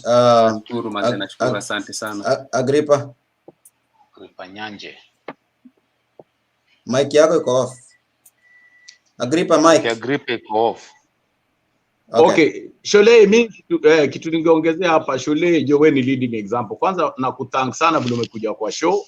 Shukran sana. Na ya pili, I think wale watu wote wamekuwa wanaona kuanzia former players na wale players wanacheza, wakiangalia life yako, I think inafaa ku encourage players wote. Umeanzia mahali pale, hata si ati mtu anaweza anzia mahali pa ball. Sisi ni watu wa born Nairobi, tunajua ball inatokea Nairobi. But here comes kijana ametoka Pokot. Here comes kijana amekuwa bench huko, anang'ang'ana kutoa Tony Luanga, at least akuje national team. Here comes a fighter, umejua. Kuna player amekuwa na juu, umejua nini? Kitu yoyote hata kanda anzia kwa watchman naweza imake kwa live. Nikianzia kwa bench naweza imake. Nikikaa niende nipewa 100,000 na KFF naweza na pana. Transparency, hii 100,000 haiwezi nisaidia. Kiasi unakata do ndio at least usaidie vizazi zile zinakuja.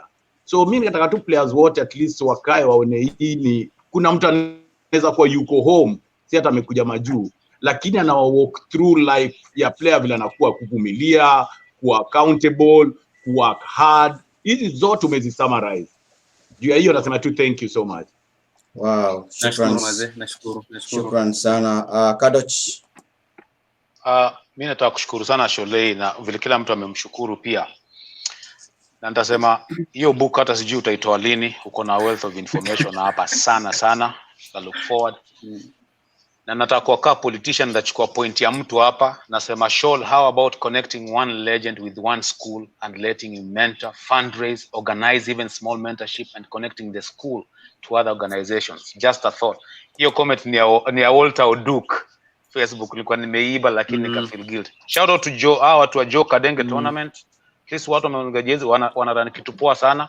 Alafu the most important thing jamani, kudemystify hii story ya players ni watu wezi run na vitu zingine. Ni watu kucheza tu mpira. Watu lazima wajue tu hata watu wako hapa ni players, lakini because they change environment unaona products. Therefore environment ikichange hapo home, both social watu na physical environment in terms of infrastructure zikuwe into place, then products zitakuwa sawa. Ni hayo tunashukuru sana kwa show. Thanks. Thank you. Thanks sana. Bwana Shole. Tufungie siku baba. Mammonds najua hajasema parting shot, najua nataka kuntukana. Shole mimi nilianza. Lianza, haya sawa.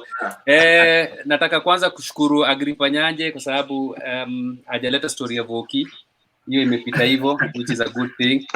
Kuna story more behind that, and but uzuri haikuwa story ya kuchoma. Maze nashukuru sana nyinyi wase wote mko diaspora, nashukuru sana kwa follow up yenu. Unajua sijui kwa sababu nyinyi miss home, ni mnakuwa passionate with whatever happens here, na support ile tuna zile inatoka huko pia tunazifeel na tunaziona. Kitu tunasema tu ni asante sana maze, keep it up. Bila ile wimba ya kitambo ilikuwa inasema freedom is coming tomorrow. Unaona, jana tulikuwa tuna expect freedom is coming tomorrow, which was yesterday, unya kufungua. But talking about football freedom, at some point itafika, because sioni kitu ngumu sisi kuteam up na watu wako diaspora so that wase waende waone vile structures za huko ziko. Sioni kitu ngumu kama Harambee Stars wako camp kuorganize na majamaa wa diaspora, jamaa wakuje huko hata kama wiki mbili ama wiki tatu wa train huko. I know it is workable, because I came there personally in 2011 and corner story mob sana, and apparently by the way I was so shocked because the people that I played against standards zao zilikuwa juu sana. I was wondering where did these people come from. Unaona, na ndio huyu jamaa ni wajeri, huyu jamaa sio umetoka wapi huyu jamaa. Nilikuwa naona kuna wachezaji wale wana qualify kwa national team, so it means then atutumi scouts mpaka huko US. Kuna wachezaji wengi sana wale wanatoka Kenya wanaenda US and they improve because of the environment na structures zile ziko in place huko, wanakuwa better than our own very good players here. So it is high time pia sisi kama wa Kenya ama leadership ya FKF wao wakifanya scouting waangalie wale wachezaji, ni wachezaji ngapi wametoka Kenya wameenda US and how are they faring, and for that to happen it will be very easy for us to partner with unajua Camp TOYOYO and you guys kusudi tupate pia wachezaji kutoka national team pande hiyo. Nashukuru sana kwa invite yenu mazee, tumeongea sana. Nasikia tena kulia juu mnataka kuishia mazee, ina feel vibaya sana, but thanks mazee, nitawafollow, nitakuwa hapo kwa comments, mtakuwa mkiona comments zangu. God bless sana. Thank you so much. We had a very short time, we were not able to read all your comments. Fellow unaonekana unataka kusema nini? Nimeona umevaa kofia. Nilikuwa nataka kusema bana, unajua hata wale watu wale wanatu watch, tuseme kama wale ma players wanacheza saa hizi, nafikiria kila mtu atakuwa na take kwa hii show, na hizo show zingine pia zimepita ya kina Baresi za kina Oteshe. Jaribuni wachezaji wale wanacheza saa hizi wako prime, mna take, manake watu kwa hii show ni watu wamecheza ball, wamekuwa kwa shoe yenu. Alafu ukiangalia ma players wengi hatukuja US just kwa sababu tunakuja ride ama nini. Ukiangalia watu wengi wamekuja hapa US by the way, na Shola amesema, watu wamesema hapa wengi, watu wengi wamekuja wamepasiu career, manake tulikuwa nadhania ball ndio ilikuwa everything kwa life yetu, but later on tulikuja tukarealize yenyewe kuna another way. So unapata watu wengi, watu wana ma degree, watu wana wengine ni madaktari hapa hivyo, wengine ni ma professor, so na feel watu watakuwa na take something from this show. Ukiangalia mtu kama Shule ni businessman, Baresi saizi ni businessman, Oteron ndio huyo ni community organizer, so lazima kuna something watu watakuwa na pick from hizi mashow, alafu naona life yenu inaweza kuaje, maana yake football career ni temporary, so to pick something alafu tuone run aje na tutafanya nayo aje in future. Thanks. Thank you so much. Agrippa. I think kwa chabalizia Mudami. Alot kwa chap piga parting shot, so tukimalizia tu hapo. All right. Yeah, today we are just a phone call away. Unajua namba yangu ya simu, usiwe stranger. Just sometimes we need those calls. Unajua pia hapa tuko kwa grind. Sawa baba. You guys don't discuss story mob sana. Don't leave. I will end the live, but don't leave. Kwa wale ambao wametufuata, wametuma comments, wamesupport show, thank you so much. It's been real. Last week hatukuwa na chance ya kusema happy Madaraka Day, na sisi tunafurahi, tunajivunia kuwa wa Kenya. Wherever we are Kenyans. Ile freedom tuko nayo ndio watu wanapigania saa hii, man. Kuwa Mkenya peke yake means a lot. So jivunie kuwa Mkenya popote ulipo. Manze flag iko hapa nyuma, hiyo ndio kitu metu hold together. So we appreciate you guys. Thank you so much for your support. See you next week, same place, same time. My name is tchageorge. So kwa niaba ya wadhamini wetu, Legacy Africa, 3 PM tutakuwa na anaitwa DJ wetu, DJ Benoyo atakuwa huko, kipiga mambo yake huko. So thank you so much Legacy Africa. OA, our sponsors, thank you so much. Kuna Kombora wamesponsor show, thank you watu wa Kombora. Camp TOYOYO, USA Kenya. Thank you so much. Alafu kuna WB Insurance, asanteni sana for your community service. So ni hayo kwa sasa, kwa niaba ya fundi wangu wa mitambo anaitwa Justin Makori, jina langu ni Teacher G. Moja kwa moja hadi studio. Bye bye.